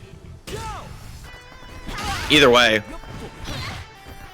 Ash going into the anchor position with 3 bars. That means we're actually in kill rage here. This character only needs 3 bars to kill any character in the cast. But every interaction makes it a little bit easier, opens up more and more situations. So you get to that 4th bar, it means a little bit more. You get underneath 800 health, it means a little bit more. Gonna go for the EX setup, rolls away from it, gets the punish on the roll of his own. Not much I need to say here. Oh no! The Ash classic. Not gonna kill in this situation, but Nacho gonna spend. A little under 200. Gonna need 1 interaction, has the EX. Nice block on the cross up. Oh, the slight stagger 2D. A little bit too far to confirm, very hard to confirm. Oh, gets the jump in on the fireball. Oh, DP whiff and gets the chase down. Nacho able, very last second, takes it 1-0. I know, next time, like, will you guys be okay if I just shut up entirely once the Ash combo starts? That's what's gonna happen next time, by the way. Literally, I am gonna mute the mic. It's gonna be complete silence. You guys are just like, you guys just have to watch the combo. Just understand. Your fault.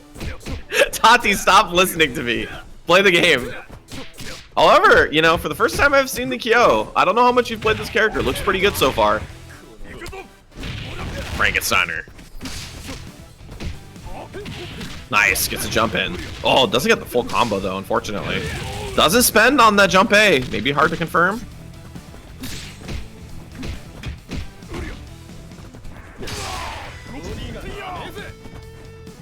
Yeah, look, people, Dizzy, people walk into my room when I play it. It phases me a little bit. Whoa, run up TP, relax, Tati, relax. Oh, gets the hit! No! Misses the Rekka. Still has a chance though. 2D, gonna clean it up. Clark 2D, one of the best of the game, if not the best. At least tied with Benny at the minimum.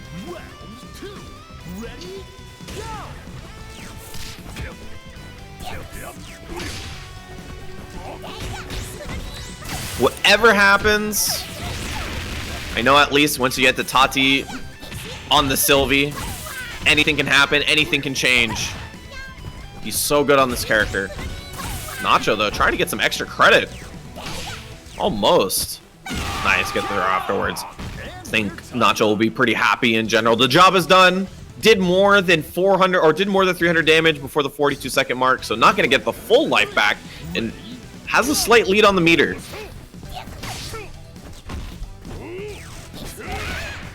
Jump back CD, very nice. Pressure now. We've seen Nacho quite often guard cancel in those pressure situations. Oh, gets the jump in. The cross-up jump C. How much we're spending on this? Yeah. Kind of flush with money here, so we spend some towards the end of that combo. And there's that guard cancel I was talking about.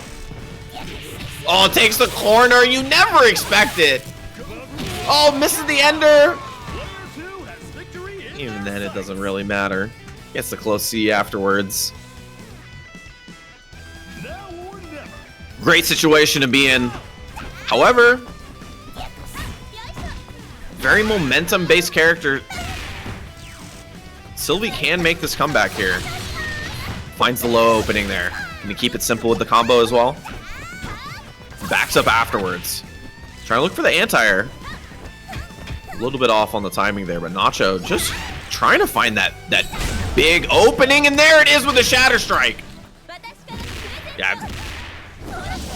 Oh no, actually gonna spend the level 2. Huge damage here, trying to get the problem child out of this situation. Wants to move on to the Ash.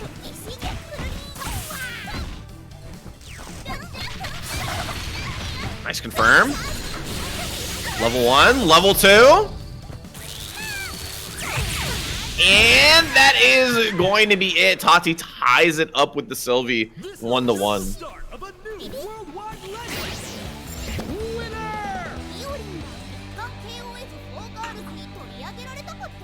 Can't jinx the Ash if we never get there. That's how we do it. Again, I really do think that Tati's Sylvie, just the big hill to climb on his team.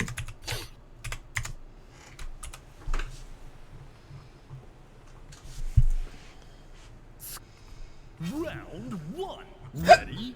Go. A lot of times, and I see this quite a bit actually in KOFXV. I think the second character can be, can really be the deciding factor. Kind of the character that you're. I feel like the character that ends up being the most comfortable on your team maybe shouldn't be anchor, but actually second. Has the most opportunity to make a comeback for your point character, and has the most opportunity to give your anchor the easiest way to win the game.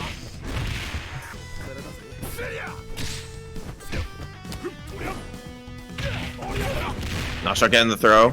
Tati might be happy with that getting out of the corner. Gets the read on the Frankensteiner, but not the punish.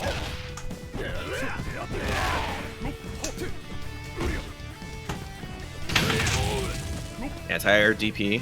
Backs up afterwards, looking for that wake-up response from Nacho. Doesn't see it, though. Time ticks down. Very valuable. Round gets more and more valuable as we go in. Not gonna spend it. It can be tough to spend it in that situation. Oh no, misses the ender. Oh, goes for the full string, trying to punish both players. Actually losing out on just the tail end of their combos. Nacho comes out on top. Sylvie doesn't have a lot of work to do though. Oh, rolls in tandem, both going towards the east. Guard cancel roll, just a 2D punish. Well, kind of expensive for a 2D punish, especially considering that Tati is going to get the most life back possible, plus 42 seconds means 300 health back. Tati actually slightly better off than last round, believe it or not. Meaty fireball, one more time.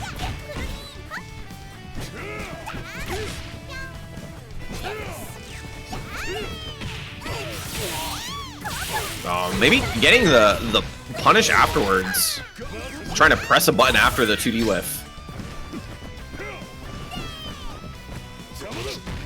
A little bit too early for the jump B. Oh, sparklers? How much we're spending on this? No, we're just going for the safe jump setup. Oh. Nothing afterwards. Guard cancel. How many times have you seen that from Nacho? Does not want to deal with the Sylvie pressure.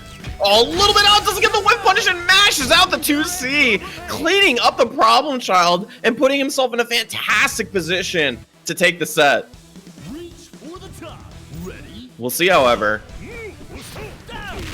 Always a weird situation to be in when you're Anchor Ash versus the second character. How much meter do I want to spend? How much am I gonna need? But this character can kill you with one combo and a pixel of health. That's all they need. Air to air. Successful for Tati. One more time. Chasing down the tech though. Meaty fireball. And I love staying put there. Doesn't get the punish! And it's not going to matter too much. Had to take a little bit of attacks on the way out, and you'll see it on the health bar as we move on to the final round. But all things considered, Tati in a great position. Nacho has to worry about getting one-touched by this character now. Meanwhile, Nacho does have the meter, can do a lot of damage. Even a fireball read can be very valuable, but it's gonna have to work a little bit harder versus this character. Find that right time to get the jump in. Air to air. Side switch situation there. Guard cancel, trying to get out of the corner. See Nacho approaching with caution because of that, knowing that Tati can kill with any interaction now. Oh, trying to go for advanced strike. They're reading a run-up throw, trying to armor through something, gets a confirm, and I will shut up.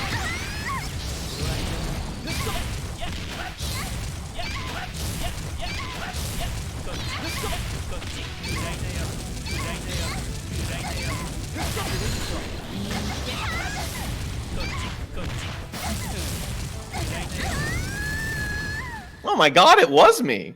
It was you, bro. It was me. You were the weak link here. I'm sorry, Tati. I'm sorry.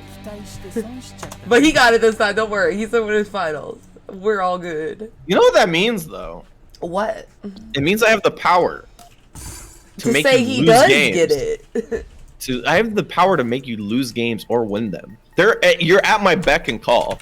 My PayPal, by the way, is is my email, so you can just go to my bio on Twitter and just put that in your PayPal. Depending on how much you want to win, you know, how much you.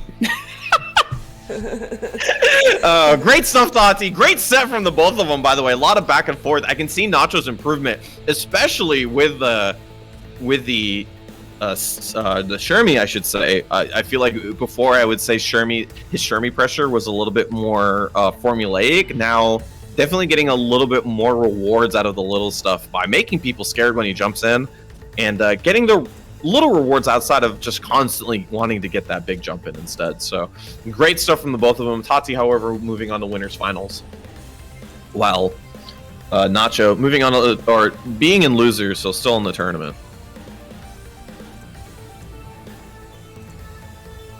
Okay, so now we're getting into losers top 8. We're gonna have losers quarterfinals. We're gonna have Antuka, who's new to our tournament, and Yitsis. Yeah, we saw Antuka earlier actually while you were playing Exert, so Let's streams go. the stream's familiar with them playing Kim Anchor. So Ooh. not only a newer character for the stream, but also Kim in a unfamiliar position. Usually we see him point or second for the most part, but probably has some viability as Anchor considering that he is one of the most damaging characters in the game. One of the few characters that has a legitimate 2.5 meter 100% with a max mode punish. So it's like well worth your time to learn how to do that. But other than that, even still, just the one bar, the double EX combos, all super duper strong. All give you great setups afterwards too. I think that's the big thing, is that they all give you fantastic knockdowns to continue your pressure afterwards. So we will see. I love seeing Kim because I think the character is super cool. And let's see how Yeats' plays. Osherms has been giving the tournament a lot of trouble. So it's definitely the big question mark. How well are you going to be able to do versus this unfamiliar character?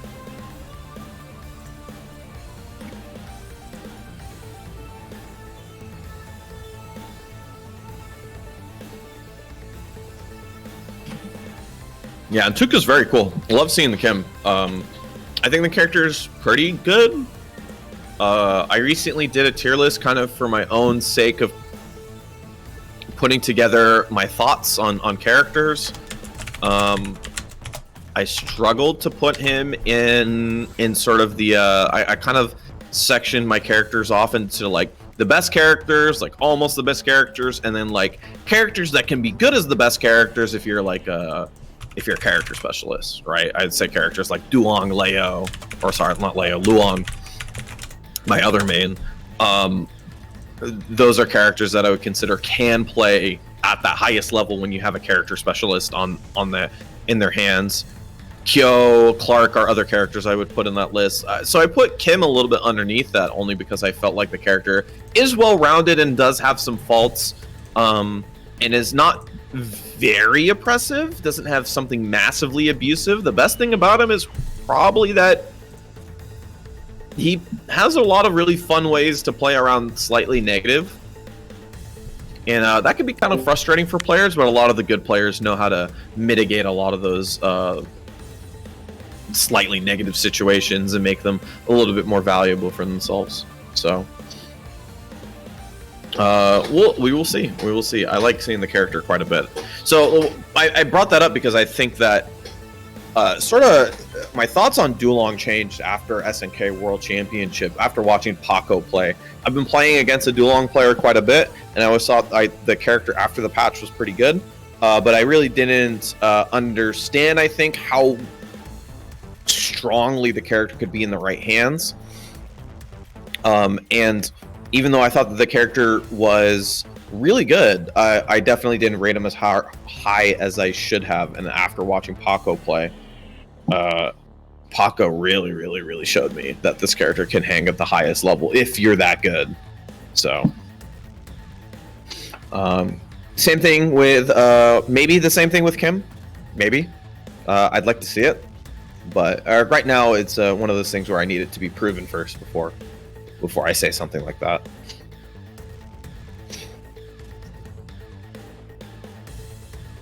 Yeah, hope you guys are doing well. It's been a good tournament so far. Missed talking about KOF, especially after 2 weeks of going to championships, after going to SNK World Tour or World Championship and Arc World Tour. Just getting back and talking about fighting games is it was the only thing on my mind, so I'm happy to do it.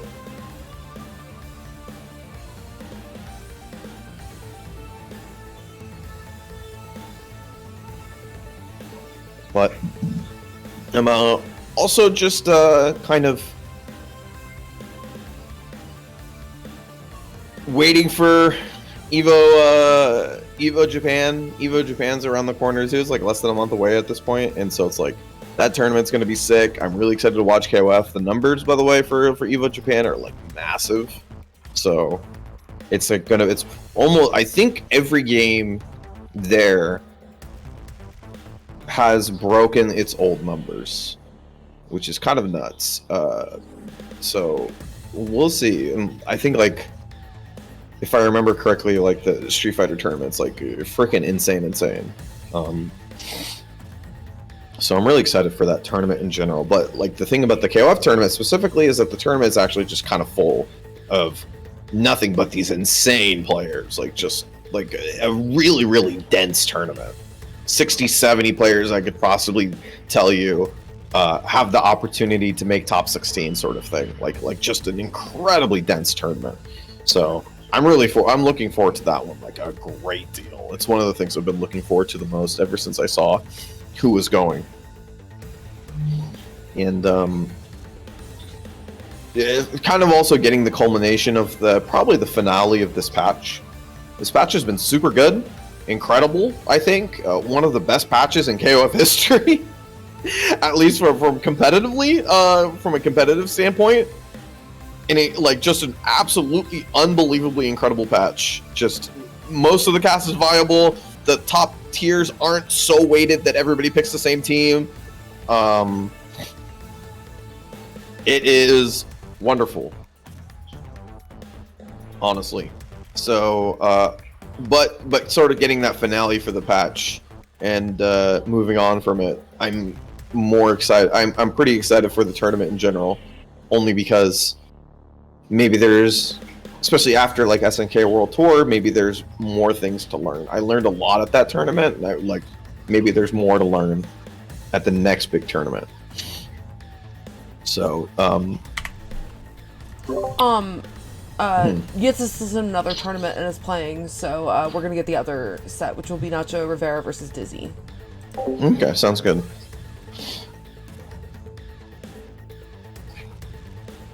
But yeah, I'm kind of just playing top tiers until the patch is done. We've been playing Geese and Rio more often than not. Partly to build KOF prowess, like general KOF prowess, characters that can kind of play what we consider to be traditional KOF as valuable or as not as valuable as you think that is. But kind of just feeling the strength of these really, really strong characters. When you, you can understand or you can think that these characters are very strong, but really playing them gives you a different perspective. You know, Tati, this might be controversial, and I said this in my tweet when I put the tier list up. I thought Isla kind of didn't look like the best character after the tournament was done. I think she felt kind of underwhelming at times. Round 1. Ready? Go! As we get into this one, Dizzy versus Nacho. Dizzy going to the classic setup here with Angel on anchor. Versus Geese, Clark, Shermie. Nacho switching it up. No Iori. Sliding both characters back. And letting the Geese take point, which I think is Geese's best position. Dealing with these best-in-class normals can be quite difficult. Nice anti-air. Oh, pressing after 6B.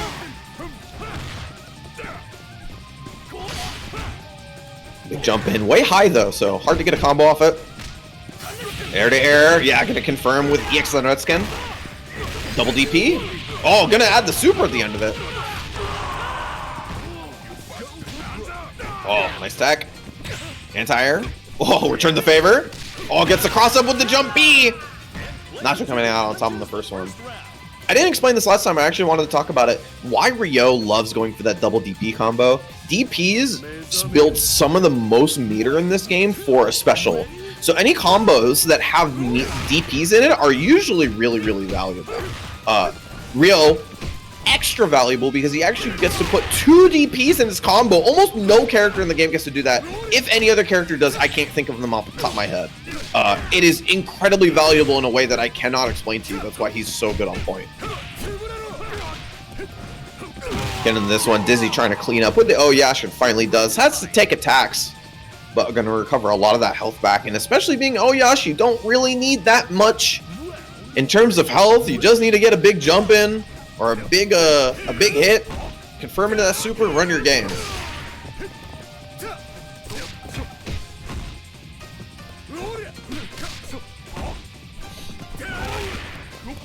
Jump CD. Oh, waking up with it. Nice anti-air.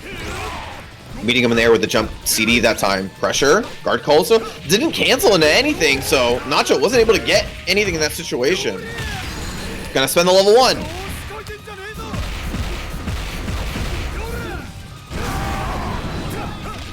Oh, wasn't able to get the full punish, but there's a pixel of health. If only this character had a way to chip them and actually went for it. I think it hit. But Dizzy able to take it over the Clark and going into this final round in a really healthy position. 3 bars. Health bar still green. Just needs to find that big jump in. Oh, jump A actually not working out, especially in the cross-up situation. Meets air to air. Trying to meet air to air with the jump A again. 2 air interactions that have not worked out for Dizzy. Nice. Gets the anti-air, something that Dizzy's been really good at, rolling away from it, and something Nacho's been really good at is chasing the rolls. Gets the close C afterwards.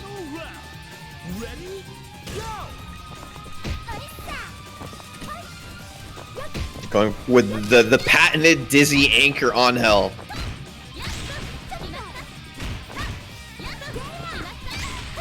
Oh, meeting him out of the air. Guard canceling before the even double overhead hits. Well, chasing the tech roll. Doesn't spend? Or maybe can't spend. 2C anti-air trades, unfortunately, with Shermie's great CD, but not that time. Level 2. Level 3. Time to style on him with a climax.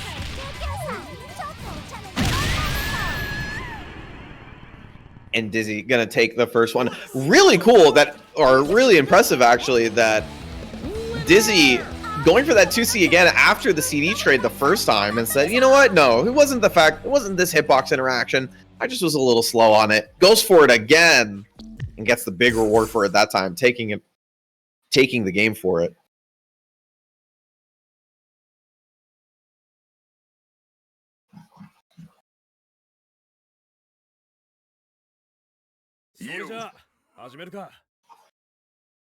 Round 1. Ready? I'm surprised Angel can kill there. Yeah, they've actually opened up a lot of her damage pretty recently.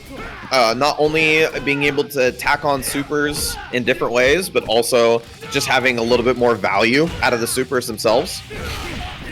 So Angel, probably not extremely viable as an anchor, but can exist outside of point now, which is really the big thing. One of the better things about this game for sure, not a lot of characters have their like set position. You can kind of stretch it if you're like a fan favorite, person who loves the character. Definitely a lot of expression viable in this game. It gets a big jump B, can clean it up there and does so with the double DP. Extremely valuable ender there. I'm telling you, the double DP is crazy. I think for me, that needs to go. If you had to nerf Rio in one way, I would say that's one of the big ones for sure. It's super valuable in a way that I can't really.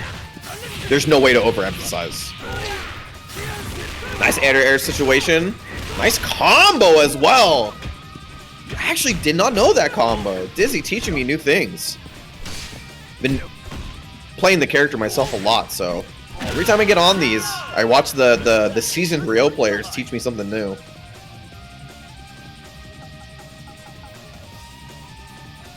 Miz, stand your ground.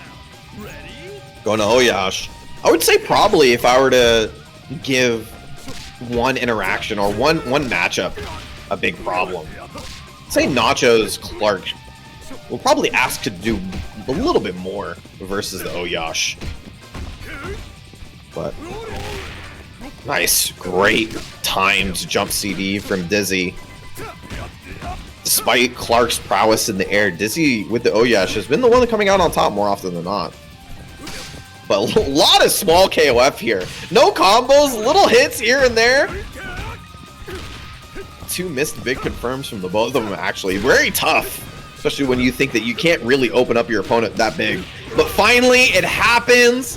The one big opening, and it matters so much. It takes the round for Nacho. Going up a character versus Dizzy. Round 4. Ready? Go!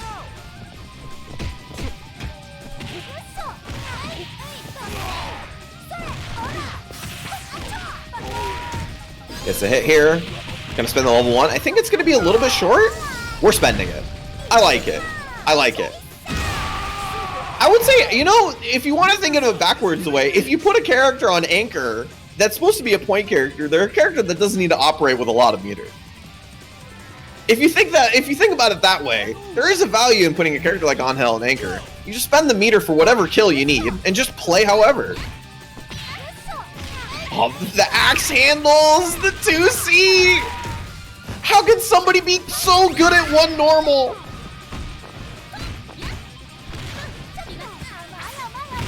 Gets that wake up throw. Alright, Pulls I'm away back. from the mix-up pressure. Oh, nice guard cancel. Ooh, excellent way to get out of the corner. Misses the 2C. But blocking these JCs. Ah! Well, looking for it. Run up, anti-air, or maybe looking for the close steam. Oh no, Up on the jump that back. JCD is crazy on Shermie. Both characters Oh, in a one interaction this is the situation, but it was too high. The 2C hit up so high, but Dizzy able to find the hit afterwards. Level 2 most certainly gonna clean it up, and Dizzy 2 times in a row telling me what's what. Anchor on hell, I can make it happen.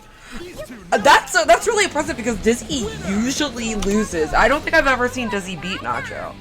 So very impressive of Dizzy there. Yeah, 2-0. Great set back and forth. 2-0 definitely doesn't tell the tale of how close that matchup was. Sorry, Tati. If it makes you feel any better, I don't actually think that Rio is like on my team if you put me in a tournament. I don't think I'm that strong of a Rio player. It's more of like I'm trying to learn how to not play weirdo characters. Because I think I'm getting away playing against people by just playing weirdo characters that kind of have very weird tools. And yeah, that's KOF, don't get me wrong, I'm just trying to be a better player, that's all. So I've been playing Geese and Rio quite a bit. Again, what I was saying before, there's something different about playing the characters and feeling the top tier as opposed to just knowing that they are, right? Yeah. When you feel the character, like when you play Rio and you're like, man, this character's so good. But then when you do the combo that kills them, you're like, oh, this is sick. Oh, we didn't get the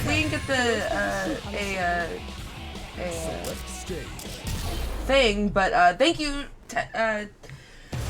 Teddy Treebark, for the raid after Exert. Who won? I saw Young Saki got second. Viggy, let's go, Viggy.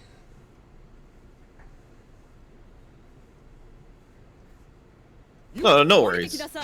I think I like Hanako too much not to play her if I wanted to be serious. The character's so much fun. Yeah, I've weirdly turned into a pet character player. I was a top tier masher for a really long time, and now I'm like, oh, I just want to play my girls. I just want to play Hanako and Luong and Naj. I just like them so much. Get into this one, Atuka versus Yeetses. Another person having to deal with the problem that Osherms is. Something I haven't said before until today, because Yeetses is just really showing the character off.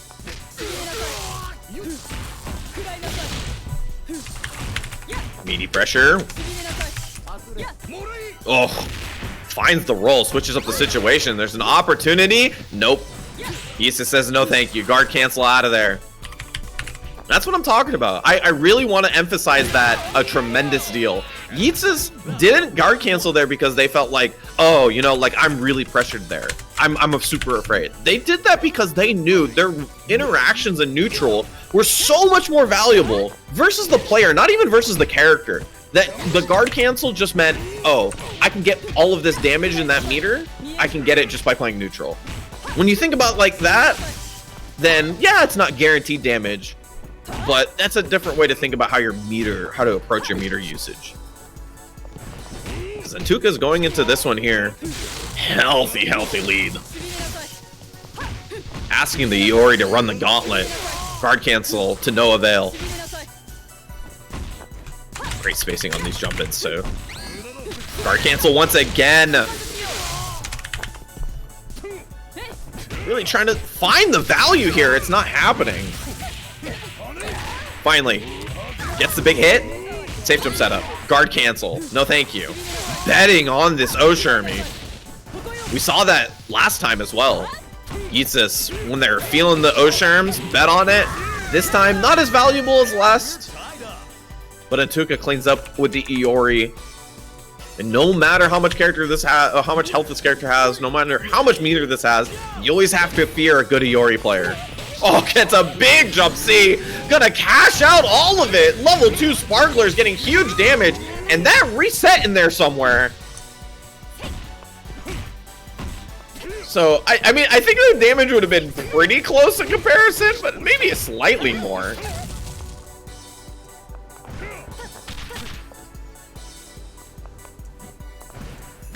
Yeah, I should probably call the super its real name. I just called it Sparklers for since the game started. I mean, it is Sparklers. It's not wrong. It's not a misrepresentation. Let me look up the name. Let me look up the name. Maybe it's a good name, and I just don't know. I mean, it's a Yori move name, so it's probably sick. But all right, gonna see the Kim though. Definitely can do the same thing that Osherms did for Yeats. Is a character that's underrepresented. Maybe you don't know the matchup that well. Definitely have to play him a little bit differently than everybody else. Oh, get caught. Trying to get out of the corner there. Gonna cash out on this. Easiest safe jump of your life. Oh, gotta worry about the guard. Yeah, guard canceled. Have to worry about it though. While it's ticking back up. Putting him back in that situation again and had to press something, otherwise was gonna get guard crushed or had to spend meter on it. Something had to happen there. Despite that, Eatsis comes out on top in this first game. 追い求める意志こそいずれあなたと勝利に導く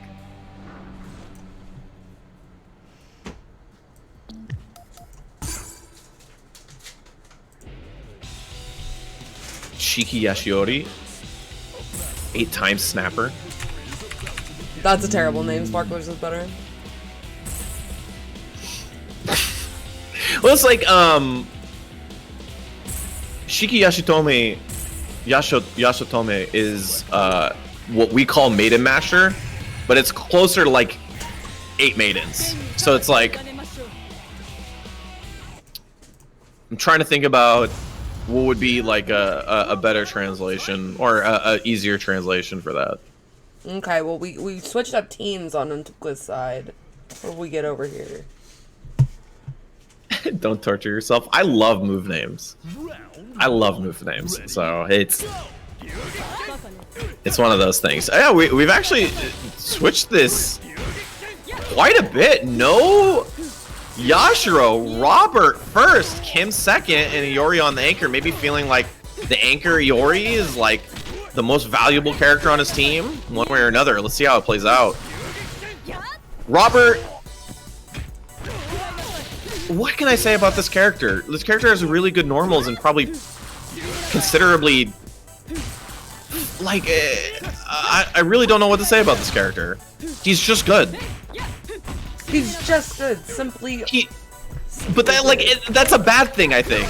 Yeah. like, he's pretty normal. Yeah, like characters are bullshit in this game, and he's just good. Yeah. Like he is very well rounded with nothing abusable. Yeah. Even if I feel like it's better to be like a worse character with something that's abusable. Yes, Most I of the would time. completely agree. Yeah. Like I would think a character like Hanako is better than Robert only because Hanako has busted things about her. So neutral bottoms? Tell us how you really feel, Toddy.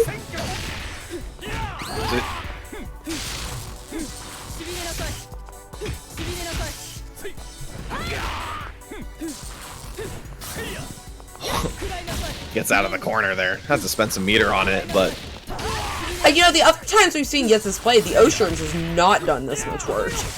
No, So this it's is- nice to see this that is- that he's been working on it. it's totally been the best I've seen this character, and it's run everybody ragged in this tournament. Spends the EX towards the end there. The and pants still look good. I haven't seen this outfit. I didn't realize the pants were still goated. Oh yeah, they Like, that is really good 3D modeling and animation. Oh my god. Bro went for it. Oi, let it rip. Definitely kind of like Hydran-esque in the sense that it's incredibly hard to jump on good Kim players, but even worse on this because this character's DP is freaking insane. It's one of the most horizontally reaching moves in the game for 4 frames. Oh, twitched. I mean, Kim still did a lot of work. Oh yeah, pretty Yeah. much made the comeback for the character and has given Iori not that much work to do. Ready? Go! No punish. Remember, everybody has a punish for 2D.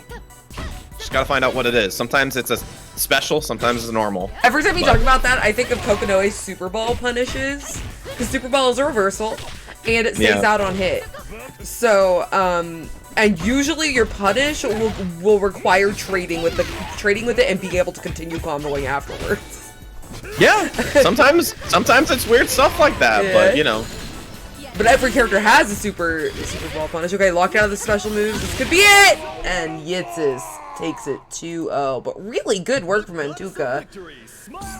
This was a really stacked bracket. Beat Baja, beat Zochi. Who'd they beat up here? Beat Rot, so, you know, pretty good run from Antuka. Nice to see for new to our tournament. 8 ferments. Sorry, I'm thinking about Iori's move name. I need to see the, hold on. SNK Iori wiki. Wonder if I can get his move names in, get the characters for his move names.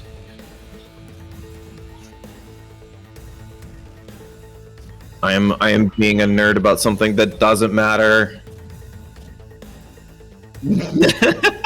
This is someone save my brain. Just give it.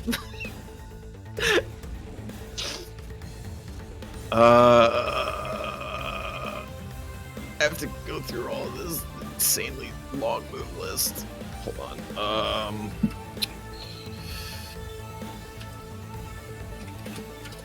Why God? Why have you given me this dumb brain? Ugh. Yeah, you know, you could have just given me a brain that doesn't matter, but instead you giving me a brain that just cares about things that, like this. Select members. A battle unlike any other in history is about to begin.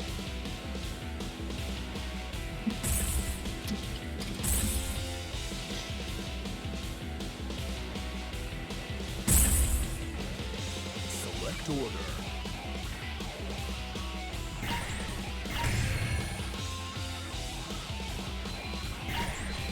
Kami no Gokago. Select stage. Okay.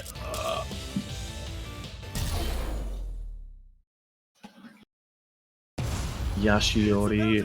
What is this one?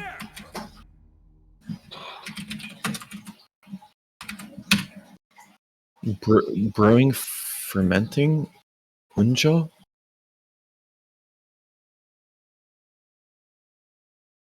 Like 8 spirits?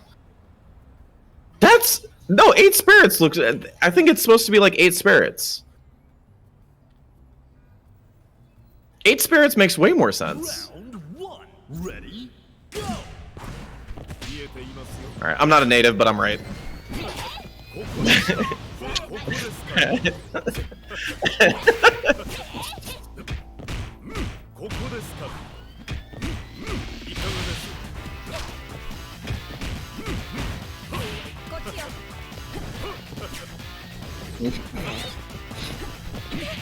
We'll see. He has it. Did the point going at a while ago, and it worked out quite well. So we'll see if it goes again. Whip. First time we've seen Whip on stream, at least. However, still asking to do something.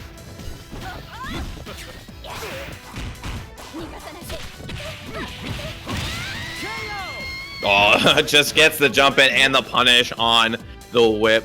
Super solid, but this time Ephra coming out on top with the go nuts. Yeah, the delay cancel Rekka is definitely eating a lot of people at this tournament. Second time we've seen it, and it's worked out both times. Yo, second big raid of the night. Thanks, Boston Bluebeat, who won the Blaze Blue tournament. We are just now getting into our King of Fighters 15 winners finals for our beginner and intermediate tournament.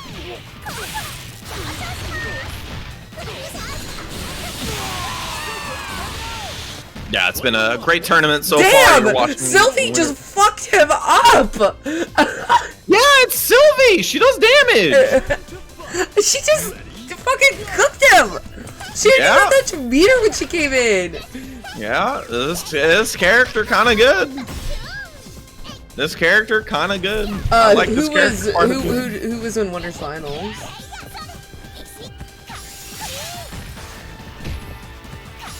Who did he reset on? Oh! That's Boy. God, that DP has so much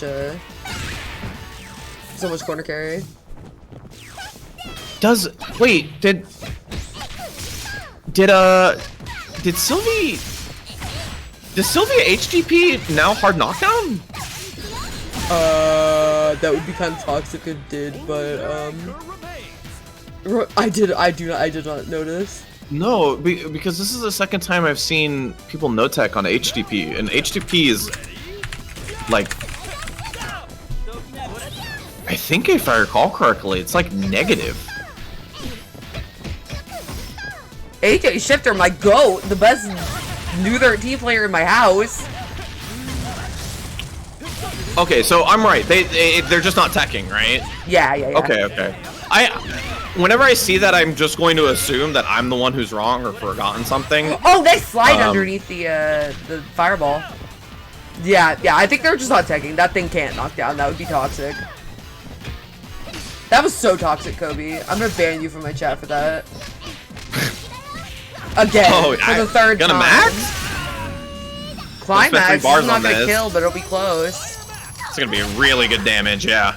Really good damage. Oh Oh, no! my god, he just walked out Oh. of Snooki! You cannot Snooki the Snokier! Tati, you've infected TMN KOF. That was a double KO. But It it was a gave double it KO to finish to... it. Yeah, I gave it to the person with more characters alive. Do you know what double KOF does, or double KO final round does in this game? It just gives it to the person with the character alive, right? No, like a final round, like Oh, as in you double character, right? you replay the entire game, right? Yeah. Yeah, I that's learned the way it is in Skullgirls as well. I learned that today. I learned that today. Okay, do you Yeah. know? Okay, so I found out that this is common in Capcom games, but in DNF, if you double KO and one of the players is up around, it gives it to the player who is up around. As in they win? As in they win the game, yeah. Yeah, that's how it is in Yeah, that's how it is in Capcom games. But you know, in Capcom Guilty Gear games, in most Arc Sys games, they love their final rounds. Their final. Yeah, finals. you can't win on draw. Yeah. So Yeah. it shocked me. And then people tried to like mansplain it to me. I was like, I'm sorry, I don't play bad games that are made by Capcom. Wow. I mean, am I wrong? He doesn't speak for me. I think SF6 is a good game. Okay. Wit putting in a lot more work this time. Yeah, I mean this is night and day, right? But you're not out of the woods yet. I feel like every time that effort's gotten to hit with the go-aheads, it's led to a lot more than just that. However, the trade stemming some of that, getting aggressive once again. But Tati only needing that last hit, it's gonna be there.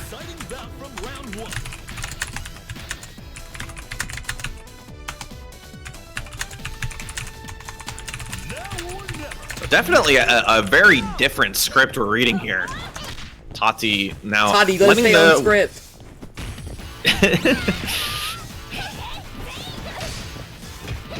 Tossed out the old one we gave him.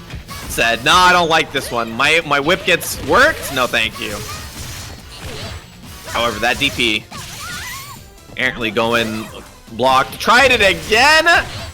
Bit it, said, you know what the problem was? I didn't spend meter on it. But either way, working out. Spent a little bit of cash on that. Please don't call gonads G-nuts. I really don't like that. That makes me rather uncomfortable. G-nuts is real bad. Kobe, I would never let you on comps, especially for a game you've never touched in your goddamn life. Your comps are actually ass, Kobe. It's just being mean the entire time. And telling people how they could have done better combos. I am a hater. Gonna go for the hard knockdown. Good. The Smokey. But the DP. funnily enough, worked after the snow key, not before it.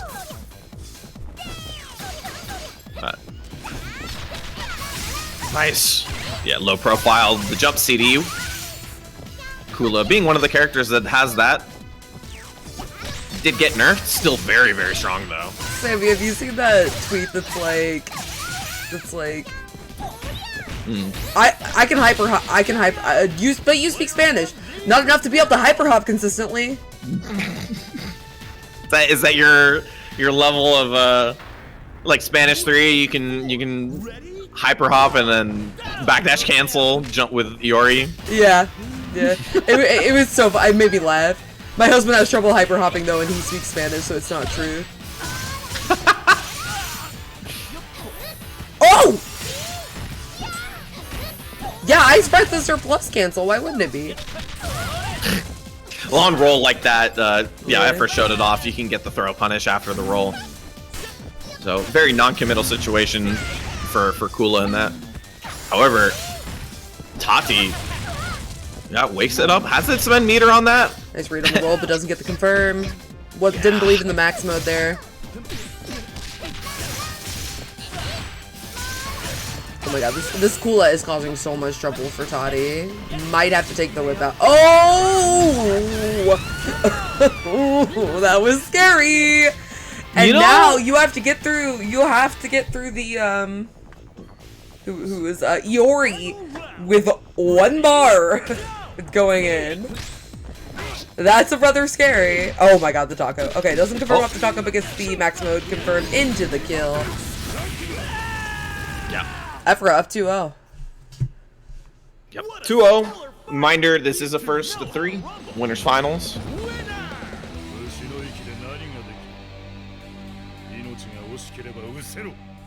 They're reaching deep into his pockets for this. I mean, exactly as Lord Toddy planned.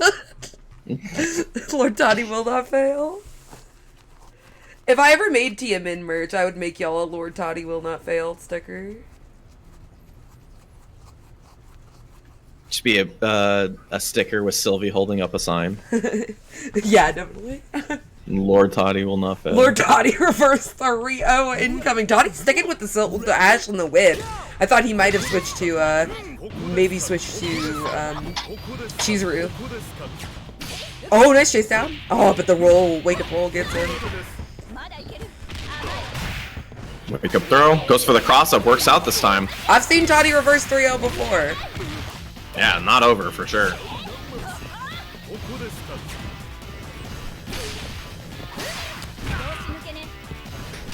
Oh! He did not believe. He did not believe in that jump.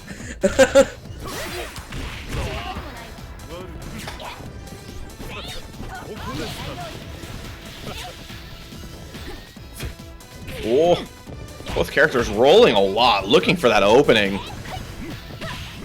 Feeling like they have to get extra risky in order to get the big opening.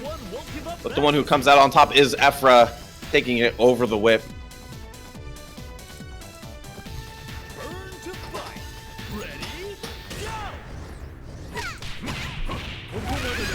Oh, round start, big hit. Gotta spend the meter on it too. You're gonna have to make it worth though. It's the big thing about spending meter once you're going up against the opponent's second character. It could be all for naught. It could literally just come back to haunt you like this. And although you did a little bit more damage than 300, you consider that for the most part, all of that damage has been reset. So you spent a bar almost for nothing. It's the type of stuff that can get you back into the game. Nice 2C anti-air. Just a read on that one. However, a lot of value out of Efra's jump A on Kula. I think I've seen really value out of it. That is a really cheeky setup. Yeah, that was cheeky. And every time he's done Snowki, with like an actual Snowki setup, Toddy is just DP'd afterwards. Okay, Toddy's last chance. Gotta reach deep. Now or never. Ready? Go! Definitely, a character like Ash can do it. You kind of think of this character as like an anchor versus anchor character. I win because I need one touch, but is a character that can play solid. And we've seen Tati do it before. Switch up their game plan from the one-touch monster to being a more zoning-oriented character. Gets the XDP in that situation. Oh, trying to get the roll punish. Another valuable jump A.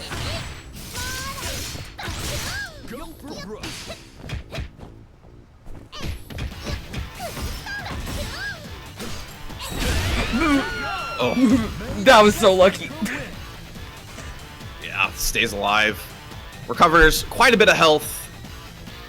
But every time they go through a character, they're getting taxed just a little bit more. So the situation here for Tati is like this. You probably want to build 300. You want to build 3 bars. You want to get underneath 700 health. At that point, pretty much any button unlocks your damage.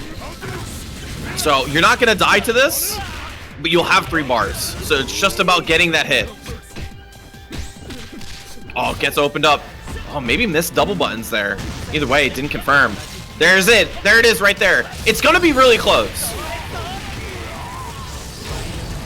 So it doesn't have any EX meter. But this is going to put them almost in a one-touch situation.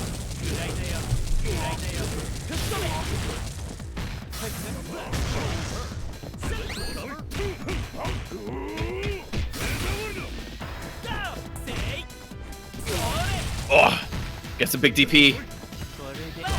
Gets a throw. The setup. Oh, the classic. Damn, Roll he's across good. and leave it Damn, behind me. good.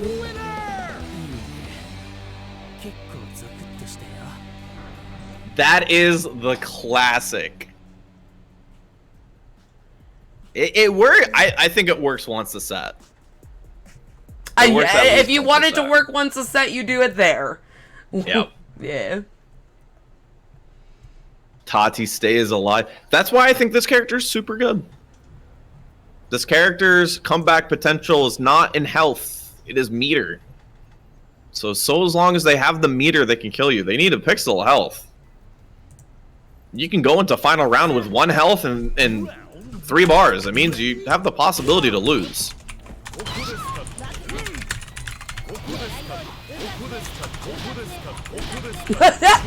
Yeah? What? And technically speaking, that's a more valuable interaction for Tati. The reflect gives a lot of meter. And that ball is really good for space control.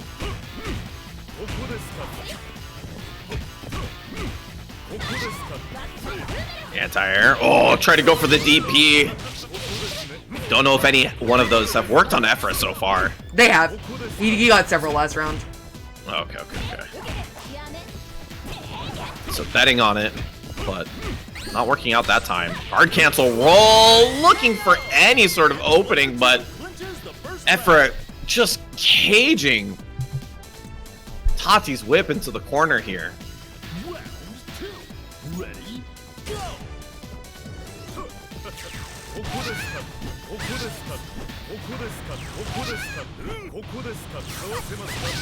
Oh, yeah, a little bit more active, so got hit with the tail end of the active frames, but Tati finally finds the first big valuable hit on the go nets. Nice, gets the run up DP while they full jumped, getting over the fireball. No anti-air that time. It seems like such an annoying fireball. It is very annoying. For sure. And Sylvia does have one of the fastest walk speeds in the game. Highest tier other than Chris. So, or run speeds, I should say. So she is willing to run at it more often than other characters. However, you can see it is still difficult. Gets the Shatter Strike and gets the go, and it's out of there. It took a lot of work to get to here. But the character's finally gone. Doesn't get a lot of life back though. No, because that round went so long. Best thing to do here is to build up meter for Ash. Yeah, don't take too many risks. Try to fit some specials into your pressure, or maybe just get a hit altogether. Gonna spend double EX on it too. I mean, that's a lot of damage. Sylvie does so much for double EX. Nice low pro. Yeah, that's something Effort's been very good at in this set. Victory in their sights. Any of the more horizontal jump CDs, Stand your ground. Effort's been really good at using Coolest 2B. One of the 6 characters that does have a 2B designed to low profile.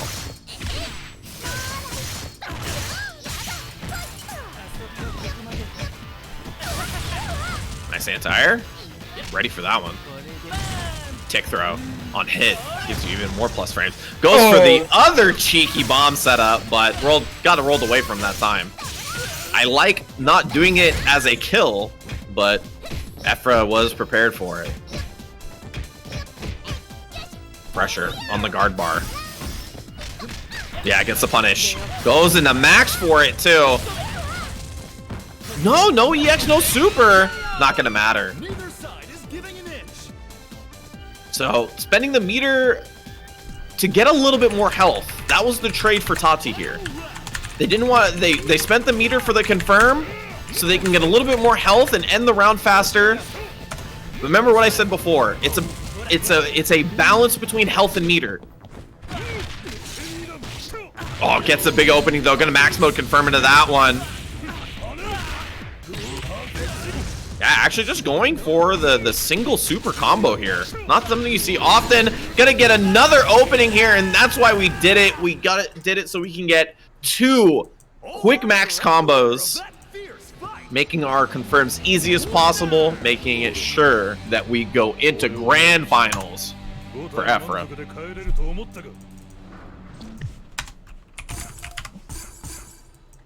Great set though. Back and forth, a lot of decision making.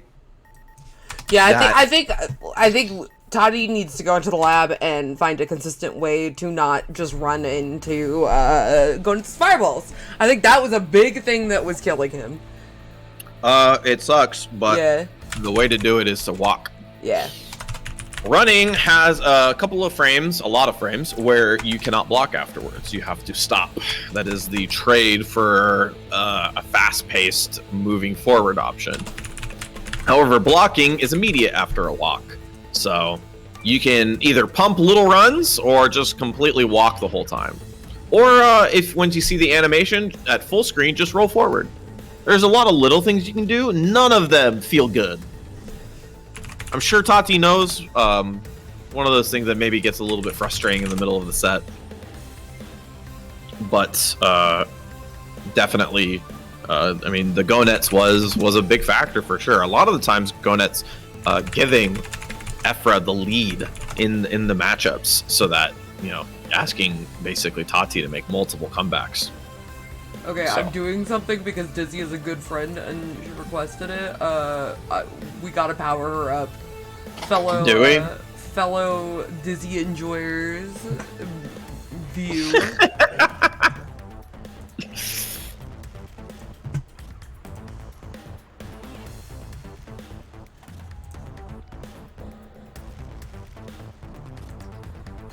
She really asked me to put this shit on. I didn't know what it was when I put it on. This picture of Sajam is so bad.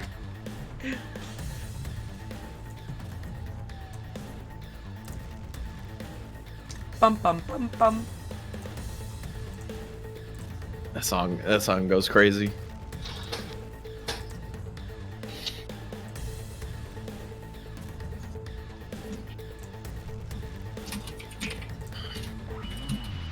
Yeah, let me turn it on. So this is what Dizzy asked me to put on from One Piece.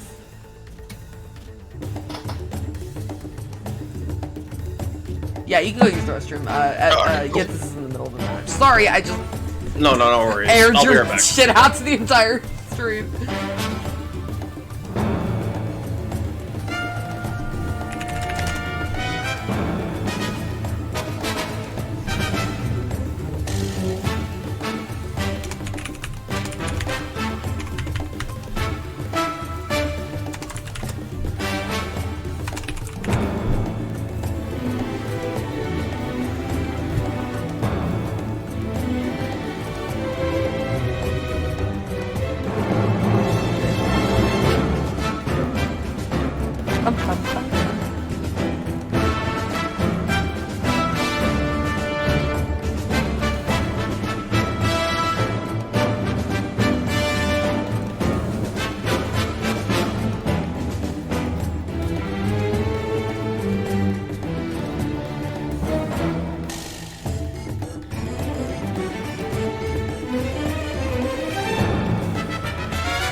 we're waiting, I do want to talk about something I just finished getting ready. I gotta need to turn on the Waffle House. I just finished making and writing a. How many words is it? Let me see. 15,500 word document on how to TO online tournaments, though a lot of it could be used to TO offline tournaments as well. I can share the link with you here. It is pretty extensive. Here's the table of contents. It goes from deciding if TOing is right for you all the way to ending the tournament, to making the top 8 graphic and stuff like that. So it's a very in-depth guide. It's 76 pages long. It's got charts. It's got examples. It's got useful links. It's got an actual usable checklist. That's pretty cool, right?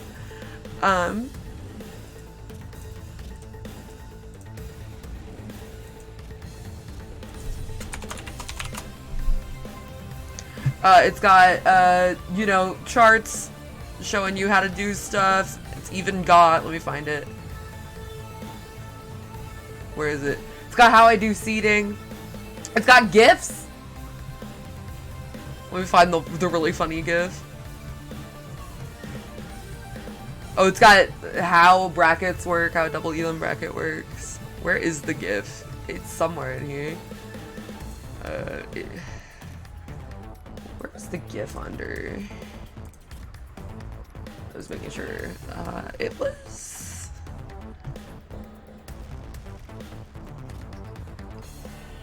It's fixing misreported scores on URG.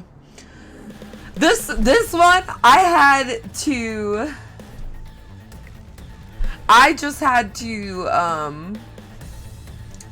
I had to record a video of this, upload it into Vegas, edit it in Vegas, and then export it and make it a GIF in Photoshop. So this one took a while. This one was funny, but yeah, it's got and then even down here, it's got memes. It's got memes, amazing.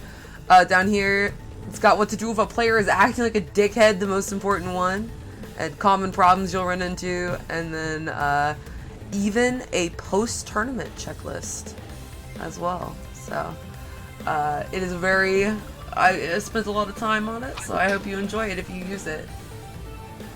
Yeah, I made GIFs for it, because like sometimes there's like, it doesn't make sense to like screenshot it and do it with screenshots, so I just made a GIF to show how to do it. Sammy, did you see my TO document? No, I didn't. Let me see it. Is it what's in chat right now? Yeah, here, I'll DM it to you too. It's 15,500 words, 76 pages. Good lord. It took me a week, which is like not as much time as it probably should have.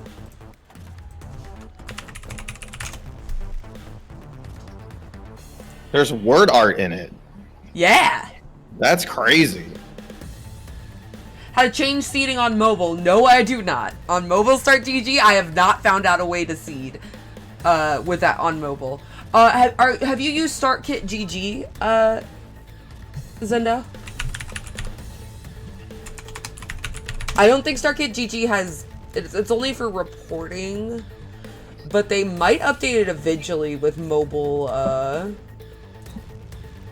With mobile seeding. Here it is. If you want to use it, there's a mobile app.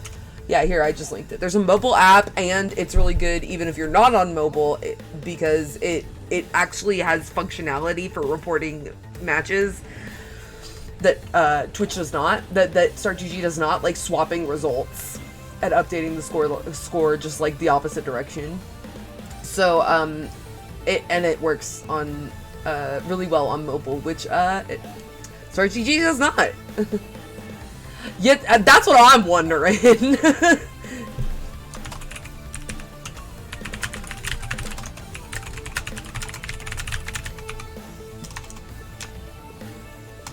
Okay, yes, this is on their way.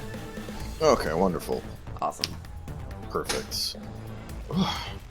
It's been a good tournament, though. It has been. Like I said, a lot of 2-1s, a lot of really close sets.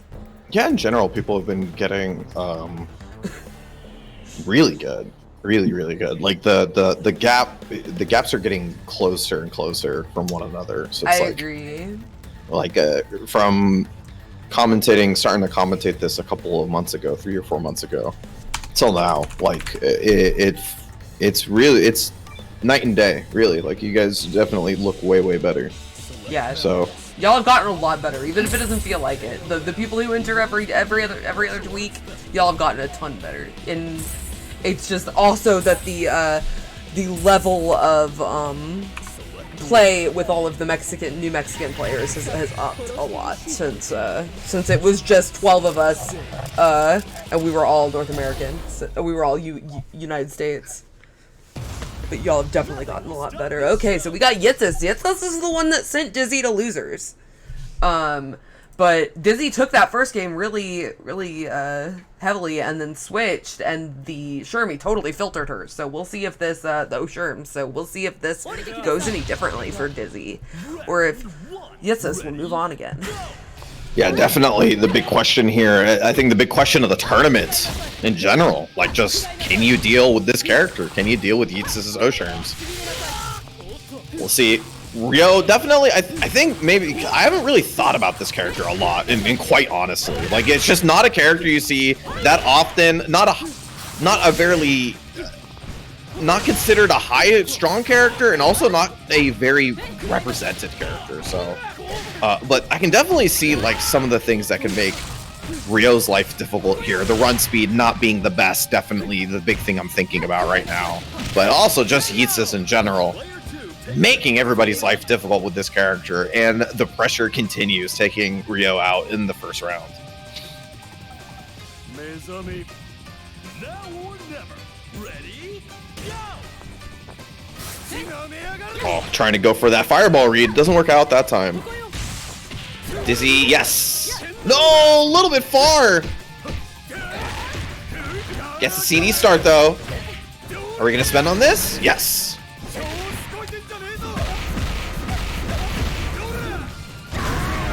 Gonna go for the setup. Rolls away from it. Just taxes with the far D. Overhead blocked. Very nice. Yeetsis was ready for that one. Yeah, finally. Gets to read on the kiss. Maybe trying to do a meaty overhead there? Timed a little bit too early. Oh, tried to make a read again. Willing to spend the EXs on this. Something you don't see from Oyash all that often. Almost always wants to save the meter and just goes overhead super. The confidence from Yeetsis. Multiple times we've seen Yeetsis do things that point characters don't normally do, and that's just because he's gotten so much value out of this character. He knows anytime they're standing in neutral, there's an opportunity for him to run away with it.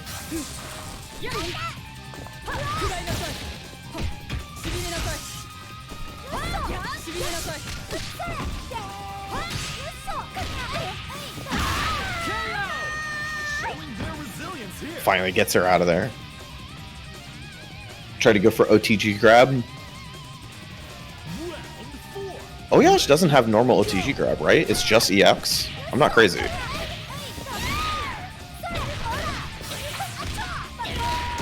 Gets a hit though. Rolls away from the situation afterwards. Switches it up. Finds that 2D though. Main thing is that just means that Yeetsis earns a lot of space behind them. Obviously not in the pressure versus, not in the corner versus on hell. Side switch, ooh, makes a read on the roll that time. Actually walking towards it. The confidence on the read. That was the impressive part. Making this turn on its heels. Dizzy with the on hell. We're almost tied up, all things considered. Have to worry about the almost 5 bars though for Luong for sure. Once you take a couple of hits, pretty much any combo can kill. We're almost there, honestly.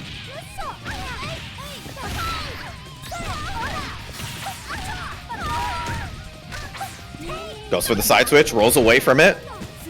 Dizzy, maybe hoping that that they would be deterred away from it. from the last time and stayed same side that time with the jump A. And that's a formality. The mix-up works out. Jesus takes the first game. Yeah, so I thought he just says it. So so it's just normal overhead. I guess if you mess it up altogether. That makes sense, actually. I haven't seen. So the reason why I didn't think about that, Oliver, is because I don't think I've seen Dizzy go for EX OTG command grab or OTG throw, I should say. To be honest. In general, you don't see Oyashas do that all that often. Because, like I was saying before, like, they're kind of all situated around using the level 1 super. That's kind of the big deal, right? So the meter doesn't always get spent everywhere else. The EX Rush grabs utility for the projectile and wall, but other than that, you almost don't see anything else. However, second game, Dizzy switching up to the Angel up on point. Maybe the best character needs to get rid of the problem one.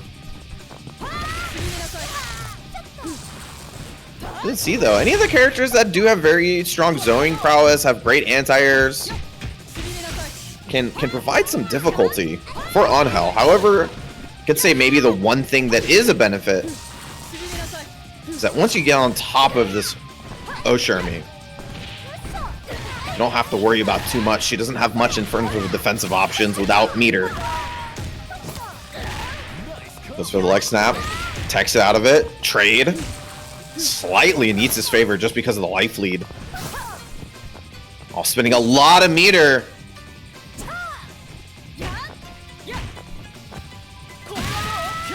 Yeah, and just taking, understanding that they've taxed the brain of Dizzy quite a bit. The thoughts didn't expect the triple jump in. However, oh, it's on Redskin. Yeah, hard to punish, very weird to punish. So if you're not ready for it, don't have it specifically timed, it could be difficult. Heavy DP. Oh, goes for it again. Gets away with it that time. Jumpy too high, gets the throw instead. And dealing with meaty kisses, air to air. Oh, could have been it. Hard confirmed though. Oh no! The startup reeled them into the kiss. Oh, yeah, that was negative. So mashed onto it and spends to finish it off. Real unable to clean it up, unfortunately. But once again, the bane of TMN KOF20 right now. Eats Oshermi. Yeah, we're gonna spend this. We're done with this. Earth beats lightning. Get her out of here. Showing their resilience here.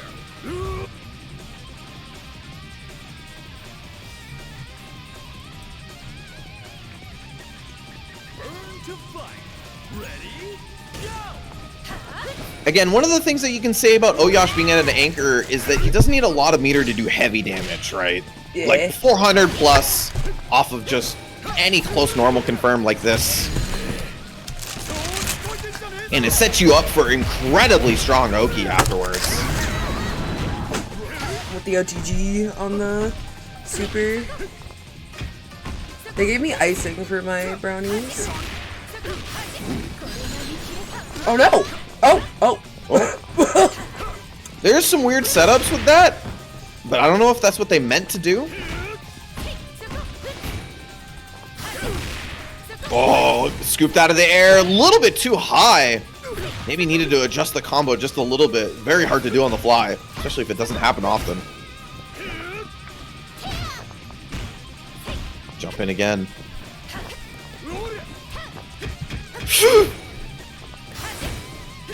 Looking for that opening. Yeats is willing to spend meter on it, and the air-to-air working out in Yeats' favor. Going to take it 2-0 over Dizzy KOF. The Osherm's given everybody the problem in this tournament. It's definitely been I think the thing to talk about for the most part, it's just like how difficult it's that and Efret's Gonets. I think the two things, the two characters that I've felt like they've taxed this tournament. They just look. It just looks like everybody's having such difficulty getting around this specific characters, and rightly so. I think that Gonets in the last patch, not the small one but the big one, got a lot better, and I think that's why we saw the character at SNK World Championships. But specifically for Osherm's underrepresented character, I'm saying, yeah, she is a little bit better than she used to be, and I think that she's not bad per se, but underrepresented, a character that even is underrepresented, unpopular. So, like, when are you gonna get the general, like, when have you played against this character? So it could be it could be quite tough to not only, especially characters like that. Same thing with Gonets. If you haven't played against the character a lot, it can struggle to find the patience that you need versus these characters, right? To block it out a lot of the times. Gonets is one of them. Might Kun's one of them. Even if they're good, you have to keep these things in mind. Like, if I'm playing against Might Kun or Hydran, don't jump at them as often as you do versus other characters. Stuff like that. If you don't play against the characters often, it can be hard to keep in mind.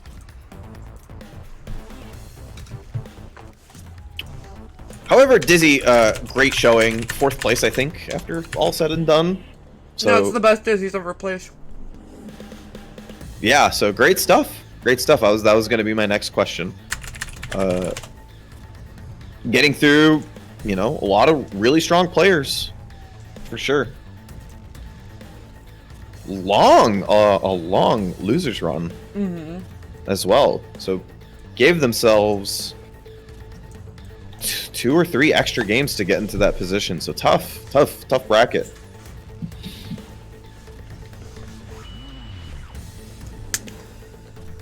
But getting this one, got Yeetsis back in. Yeetsis versus Tati. So believe they just missed each other. They would have met each other in winners finals, I think, if Yeetsis beat Ephra. So meet them each other in the losers finals to see who gets the opportunity to play against Ephra. Tati versus Yeetsis is a 3 out of 5, a first to 3 for their losers finals, but only 1 set before getting into grand final, so a little bit longer. But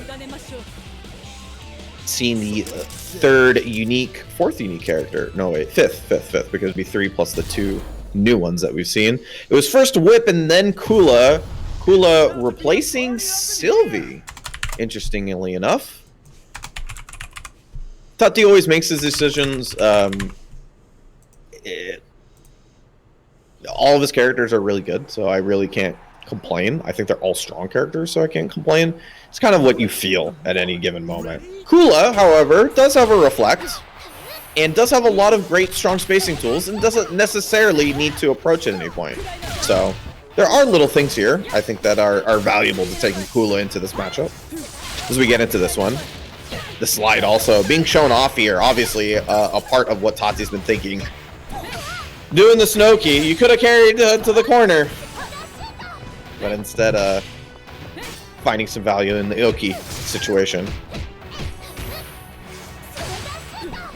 Nice slide, finding it right before the kiss.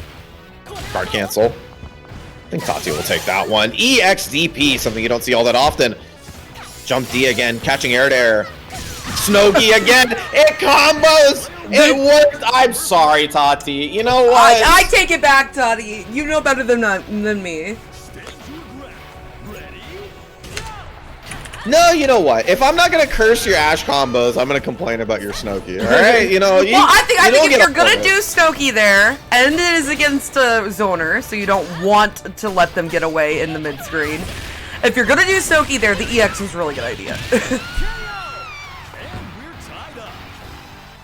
Yeetsis returns the favor, pretty much tying up everything. A little bit more meter. Whip on second. I don't know how many times we've seen Tati play Whip second. Tati's obviously a player that plays his characters everywhere all the time. And feels comfortable doing so. So see how he spends the meter. Backs himself into a corner though. Being in the corner against Chizuru is scared, but gets the roll throw. Yeah, and gets the big cross up as well. Nice, gonna throw him into the corner. Oh, the deepest meaty. Gets the throw again. Oh, jump to the other side, didn't press the button. Maybe looking for a DP or sorts. Stop talking when Tati's strike is playing. Victory in their sight. It's only the Ash combos. It's only the Ash combos. I said I'd shut up during the Ash combos. Everything else is fair game. It's including the snow key. Plus frames. Yep. Using that run speed. Luong also in that class of top tier in terms of run speed. Her and 4 or 5 other characters. Said Sylvie is one of them. Iori is the other one. Those are those of the highest class next to Chris. Or right underneath Chris, I should say. But nobody plays that character. Oh, nice throw. Oh, ow. Yes. Cross at that time. Yeah. Parcel throw. Tough to get out of throw range in that situation.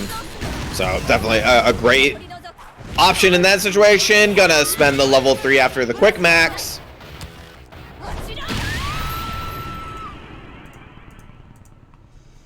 The goddess of victory smiles. First game goes to Tachi here. Looking good on second whip. Working out very well. Definitely you can tell how much better people feel versus Yeetsus when the Oshermy hasn't taken the entire team's life. Remember when Whip had a gun? Yeah, I do. They should give her back the gun. They should. Round 1. Ready? Agree. So, one thing I will say though, Yeetsus has not switched up the order, despite other people's trying to maneuver around this Osherms. They've stayed resolute in terms of their order, their plan. Just asking themselves to play better. That's the win sometimes. You're like, I'm doing what I should be doing. I just need to win. Just guess right. Just do better. Problem solved. It's going a little bit redder right now, right until I said something. Nice. Getting underneath. Oh, going for a cheeky reset there. Could have killed. So I don't mind the idea. With the right setup, that could have been the end of the combo or the end of the round. Gets a crosscut DP. We saw that actually quite a bit at SNK World Championship. Definitely a thing I was thinking about for sure. Guard cancel, meaty kiss. Won't give up that easy. So, spent the bar on it. Not going to get a lot of life back, so it is up to this whip to clean up this last 300 as quickly as they can. Either as quickly or as safely. One or the other. Oh, man grab.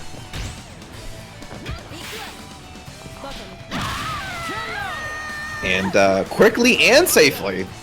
I'm going to do both at the same time, actually. Getting the Osherms out of here with a full bar. So actually going into this next round here with a slight meter advantage, but nothing to write home about.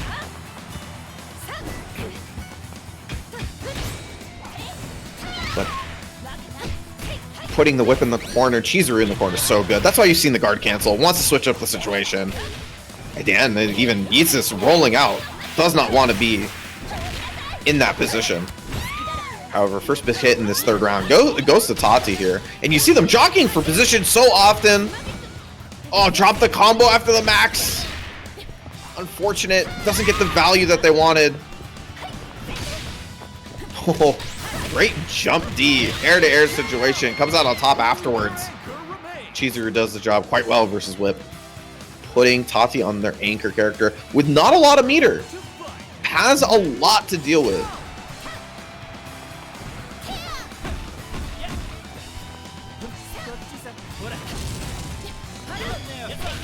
Oh, going a little bit too far for the cross up. Or maybe the reflect actually put them a little bit too far. Rolling out of the corner once again. We've seen that from Yeetsus quite often. Guard cancel. I don't know if they wanted that. Oh no, the guard bar is being taxed, so probably did want that. Didn't want to get guard broken. Pressure in the corner once again. Maybe going back to taxing that guard bar. Have to worry about it. EX Fireball just to alleviate some of the pressure, but it returns once again. That's why you saw the DP. Tati understanding push had come to shove. Just trying to stay away from Yeetsus, who's put tax after tax on the guard bar. Didn't get a large or didn't get a lot out of it afterwards.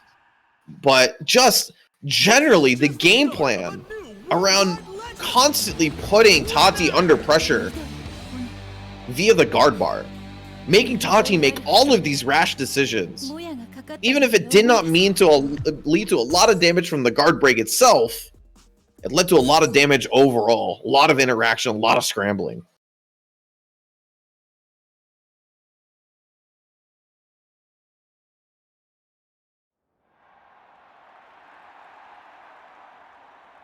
Round 1. Tied up 1-1 in this losers finals. Reminder, we're going to a 3 out of 5 for here.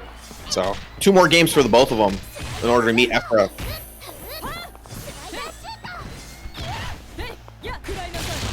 Oh, catches him going backwards. Pressure, nice. Expected it.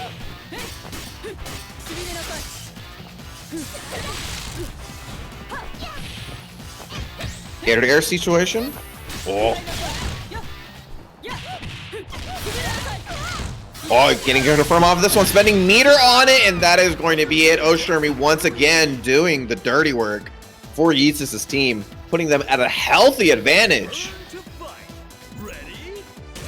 But Tati, so strong in all of these characters, any one of them can make up the differential.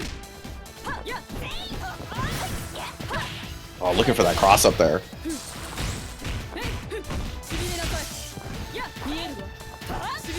Yeah, that's the big thing, the big difference between Osherms and Shermie in terms of normals. Every one of them have one thing that is different about them in terms of normals. Oshermie, her jump C does not cross up on hop, only on jump. So Tati recognizing that. Great block. Oh, gets opened up after the plus frames. Yeah, has to spend the level 1. Wants to make well ensure that this character is gone. Will spend the money to make sure that they move on to the second round. Going to recover most of the health back too. So all things considered, even though they're at a meter deficit, nothing unworkable here.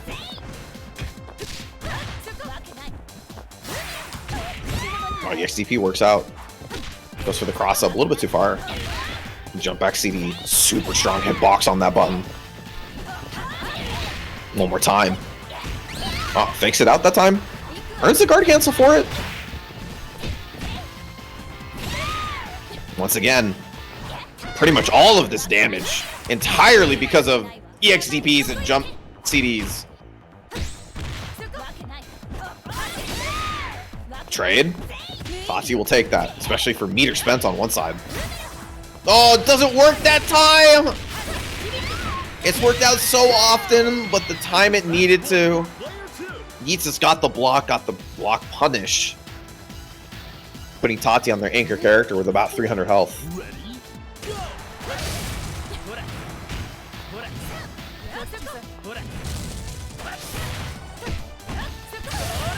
Nice DP.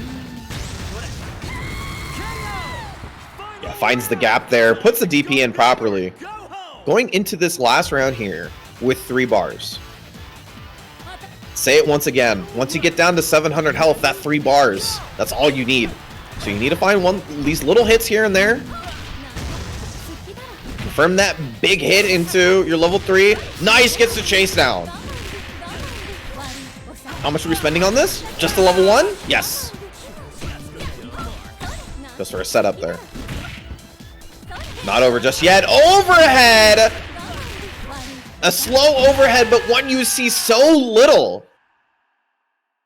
You do not see it used in that way because Luong's rarely on anchor. Yeetsus kept it in mind. went to it, and that is going to be game 3, going to Yeetsus, putting them up 2-1. Means only one more to go in the grand finals. Keeping the options open for themselves. Definitely a difficult thing to do. Round 1. Ready? You can kind of say that, like, for the most part, your anchor characters get the least amount of love. They especially when you're getting to higher levels, you don't ever want to see your anchor. Sometimes you want your first 2 characters to just do all the work. So sometimes it's hard to keep all those interactions in mind. So good stuff to Yeetsus here. Tati trying to extend this for one more.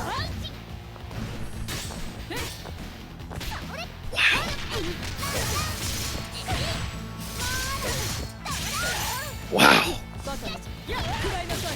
A little preemptive, don't you think?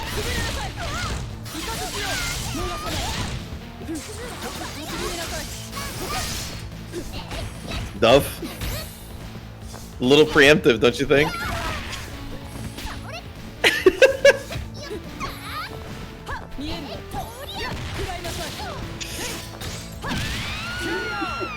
exciting bout from round 1.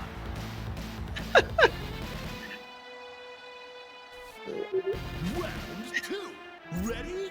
Go! Oh, okay, sounds good. It was just covering the game, that's all. No big deal.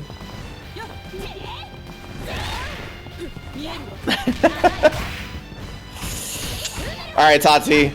Prove him wrong. Wow! I understand.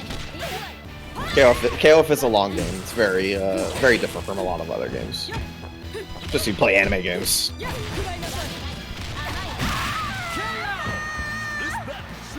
Yeah, it's the old what's it called? Well, I guess Shermie had it first, but the Zafina button. Zarina, sorry. Zafina's in a different game.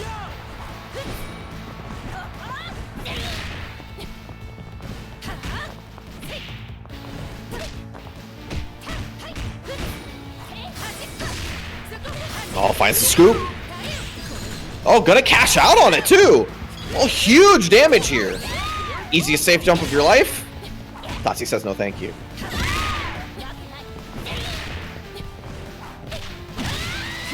Yeah, finds the hit afterwards. One of the best things about Chizuru, that lockdown super, which makes it so difficult for you to deal with the pressure afterwards. Most people have been just committing to that guard cancel. So the balancing act that Ash players have to play when they're put into this position.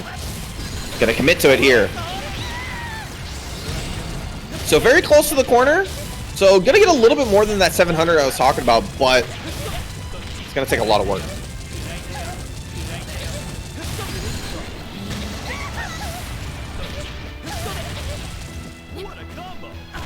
Yeah, I'm gonna need one more touch.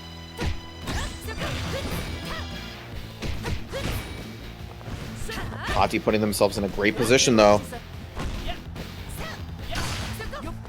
However, we're almost activated for the Chizuru to clean up the rounds.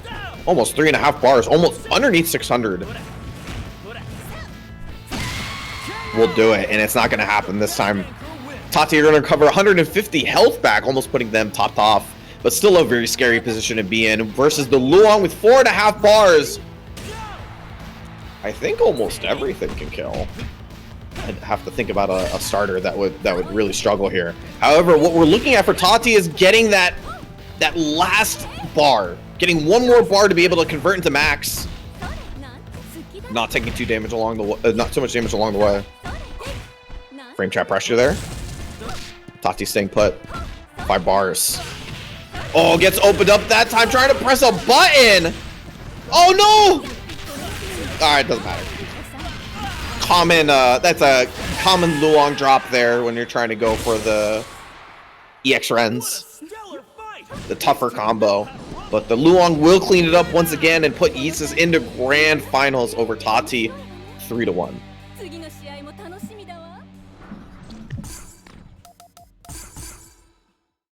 So one of the fun things I actually really love watching Ash, because I think Ash has that like very unique balancing act of like I need to hit like this criteria. And once I hit this criteria, the game gets like 100% more scary.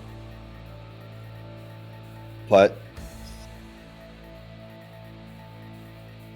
Dove putting the curse on Tati.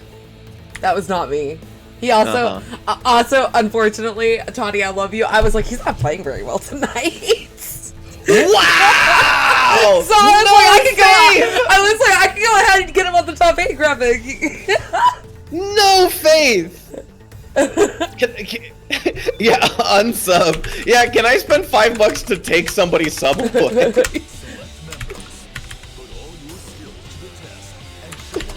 Oh man. Many tournaments TOing has led me to this. Alright, you know what? I've always worried about being Tati biased. Not anymore. I have to balance it out for Doug, you know? Like, in the end, like, we're in the middle. Like, I'm a Tati strike enjoyer, so I'm like, let's go Tati all the time. But if this is the situation that Tati's gonna be in, I'm gonna say it louder next time. I love Tati. You know I love Tati. I'm afraid I'm Tati biased too. But I mean, it was just an observation. I'm defending myself.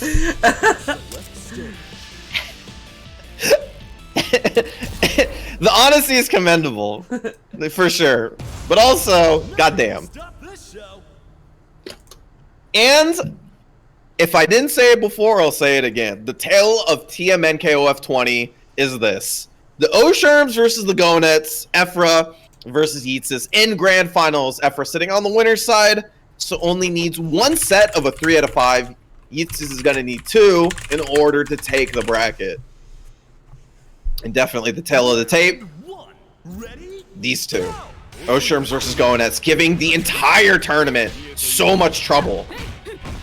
But which one will come out on top this time?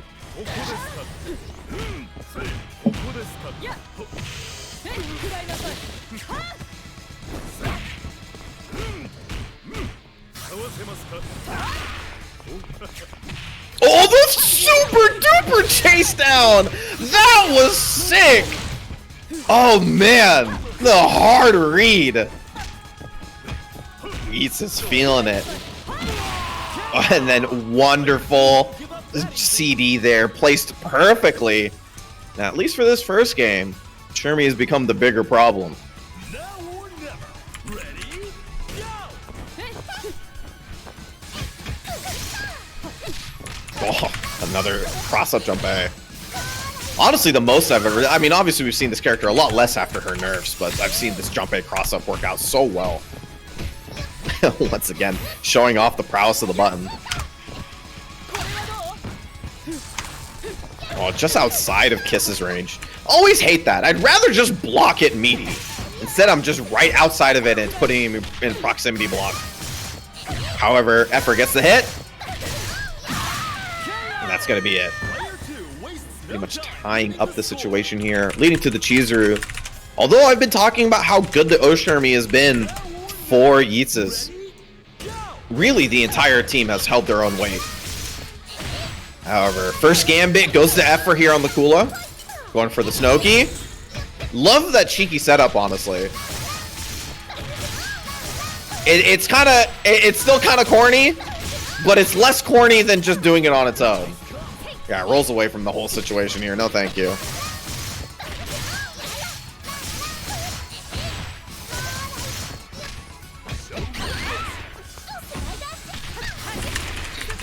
Oh. Stem some of the bleeding there right before the stun on top of which. Not that it would matter. Geese is trying to make a big comeback on the Chizuru here. Can definitely do it. Get that lockdown super down. And put yourself in a really good position. Oh, I tried to whiff punish there. Tough ask. Super tough ask from Yeetsis there, but tried to go for it. Knew it was their opening to finish it off. Luong going into this with 2.5 bars.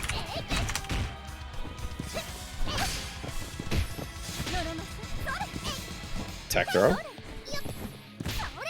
Tech throw. Tech throw! Oh, no double buttons! Or maybe just committed to the frame trap. Hit out of the air a little bit too far. Definitely long because of their wall bounce combos. Have a lot of space specific stuff. If you want to be optimal. So unfortunate. Catches the roll. Something he's just been doing quite often. After the first one to feel like they really punished it. I think other people have gotten it once or twice, but something Issa's been doing quite often. Yeah, and you see Efra trying to tax it. Wow, going into the level 2! Just short! But gotta get the throw afterwards and keeps it going.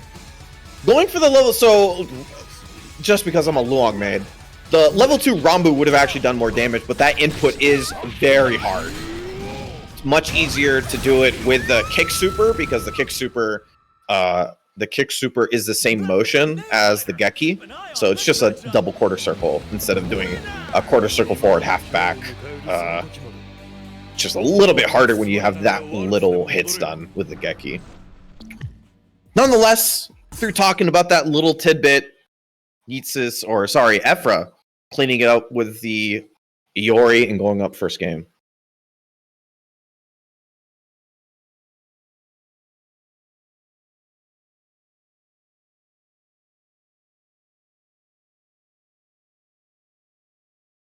Round 1. Ready? Go! やー食らいなさい食らいなさいしびれなさいくだらないけがらわしい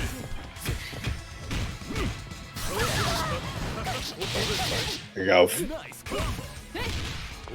Really strong gambit here from Efra. Well, trade.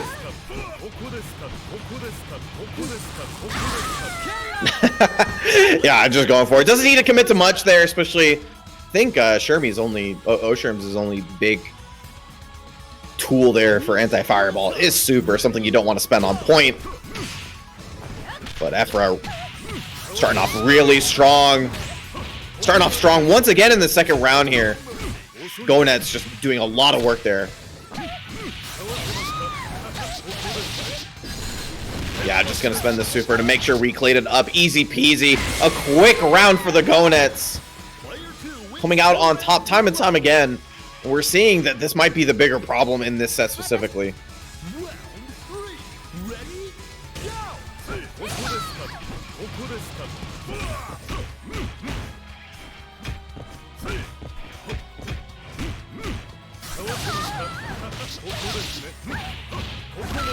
Nice combo. Our cancel, trying to get out of the corner. Second time I've seen anti-air Rambu. It's tough. Have to definitely do it with a read and a feeling out the game state just a little bit there. We've seen it twice from Isis. Shadow Strike. Yeah, I'm just gonna go for the meterless combo afterwards. Pretty much builds the meter back. Yeah, I don't know if I've seen that back throw. That is a sick back throw. What? Alright, sorry. I'm admiring the animation here. As Efra does something crazy, getting a Goenet's OCV here.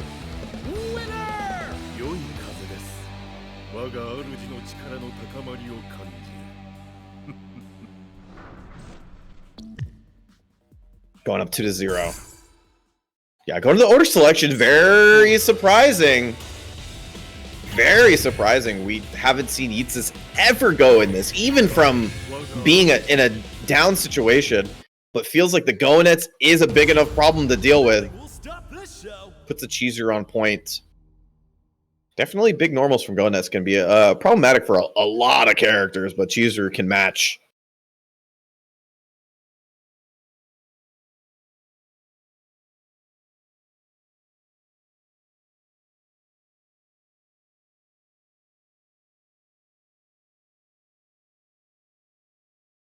Round 1. Ready? Go!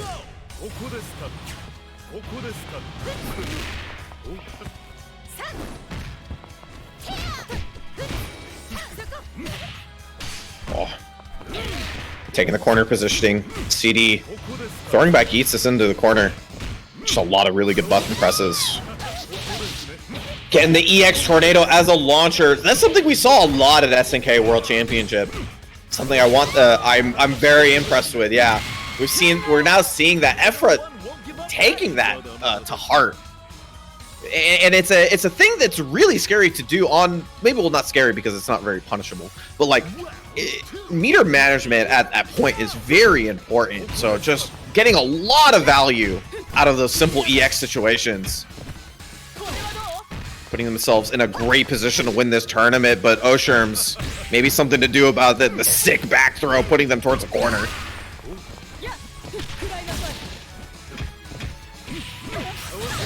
Oh, gets another hit. Oh, gonna spend it on top of which too.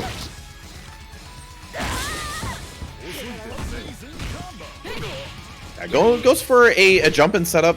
Pretty easy to do versus a character that doesn't have a DP. Even then, if you get the opponent to super on wake up, you can consider that worth. Oh, chases the backdash. Meaty setup, rolls away from it. Nice check. Nice CD as well. Dealing with the anti-air, or using it as a strong anti-air. But Gonet still comes out on top towards the end here. And up to Luong to at least clean up the anchor.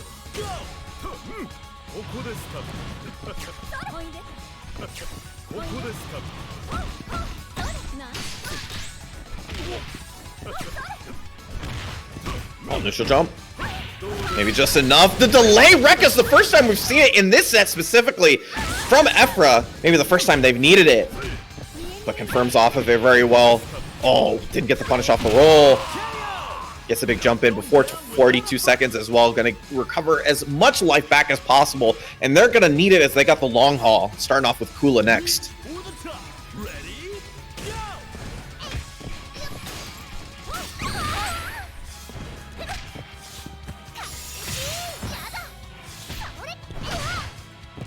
Right in there. Doesn't press anything, so it does not low prob, but takes the position. Oh, gonna cash out on this one too. Huge damage. EXDP. That's it. Works out for Efra. Nice third tag. Parried air situation. Ooh, maybe a missed input, maybe a hard read, but it doesn't work out. No! Missed the confirm. An unfortunate way to go out as they were almost making that comeback, but Efra is the one on top. The Gonets, proven to be the strongest character, the most problematic character of TMN KOF 20, and is going to be your champion. Great stuff, a great bracket from everybody. Yeah, that was a great one. And really, really fun. Really fun to watch, and especially considering now that we're we're seeing. I mean, we saw Osherms and Gonets in grand finals. It's very, very cool that we get to see these slightly underrepresented characters. Maybe seeing a lot more light now. Especially Gonets is seeing a little bit more light now, but seeing them in this top spot for sure. Also, by the way, if I may share my 2 cents on this intermediate talk, these players here are trying to get better. The design of the intermediate bracket is to provide a place where people's main category is not to win, but to improve. Obviously, winning, it feels good. Obviously, winning means that you are improving. However, the idea is to get better, not to win money, because there isn't any money. So, yeah, these strong players can enter the tournament, but they'll also get themselves out pretty quickly. If you get a top player who's from SNK World Championship, he runs in, he's going to play the tournament twice and get out. And those players are going to play a really strong player. And they'll learn something. They get replays that they wouldn't get otherwise. So even then, there's still some value in it. And by the way, if you guys didn't watch SNK World Championship, Xiaohai got filtered by fucking Yashiro and Rio. Xiaohai didn't see Lagia's anchor. It can happen to anybody. That's the thing I learned the most out of SNK World Championship. You can get OCV'd no matter who you are. You could be the best player in the world, the most storied player in KOF history, and you can get murked by anybody. It is possible. Anybody can get it. Absolutely. That's just how KOF is. KOF is such a vibes game that, like, you feel good one day, you run it all the way. You feel bad one day, it doesn't happen. It is what it is. It is what it is. And sometimes you feel good, sometimes you feel bad. And sometimes, hey, Gietz is really good. But I think he played really well today. He was playing really well today. Better than I've seen him play in the other tournaments we've seen him Absolutely. Play. And that could mean, and same thing with Ephra, by the way. This is not Ephra's first time. Ephra looked really good today.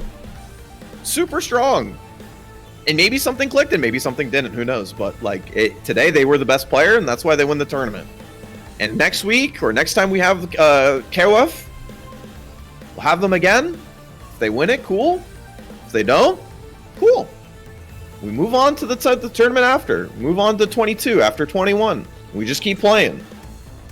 Yeah, that's like that's it. It is sometimes, like, I understand to a certain extent, don't let, like, the killers play.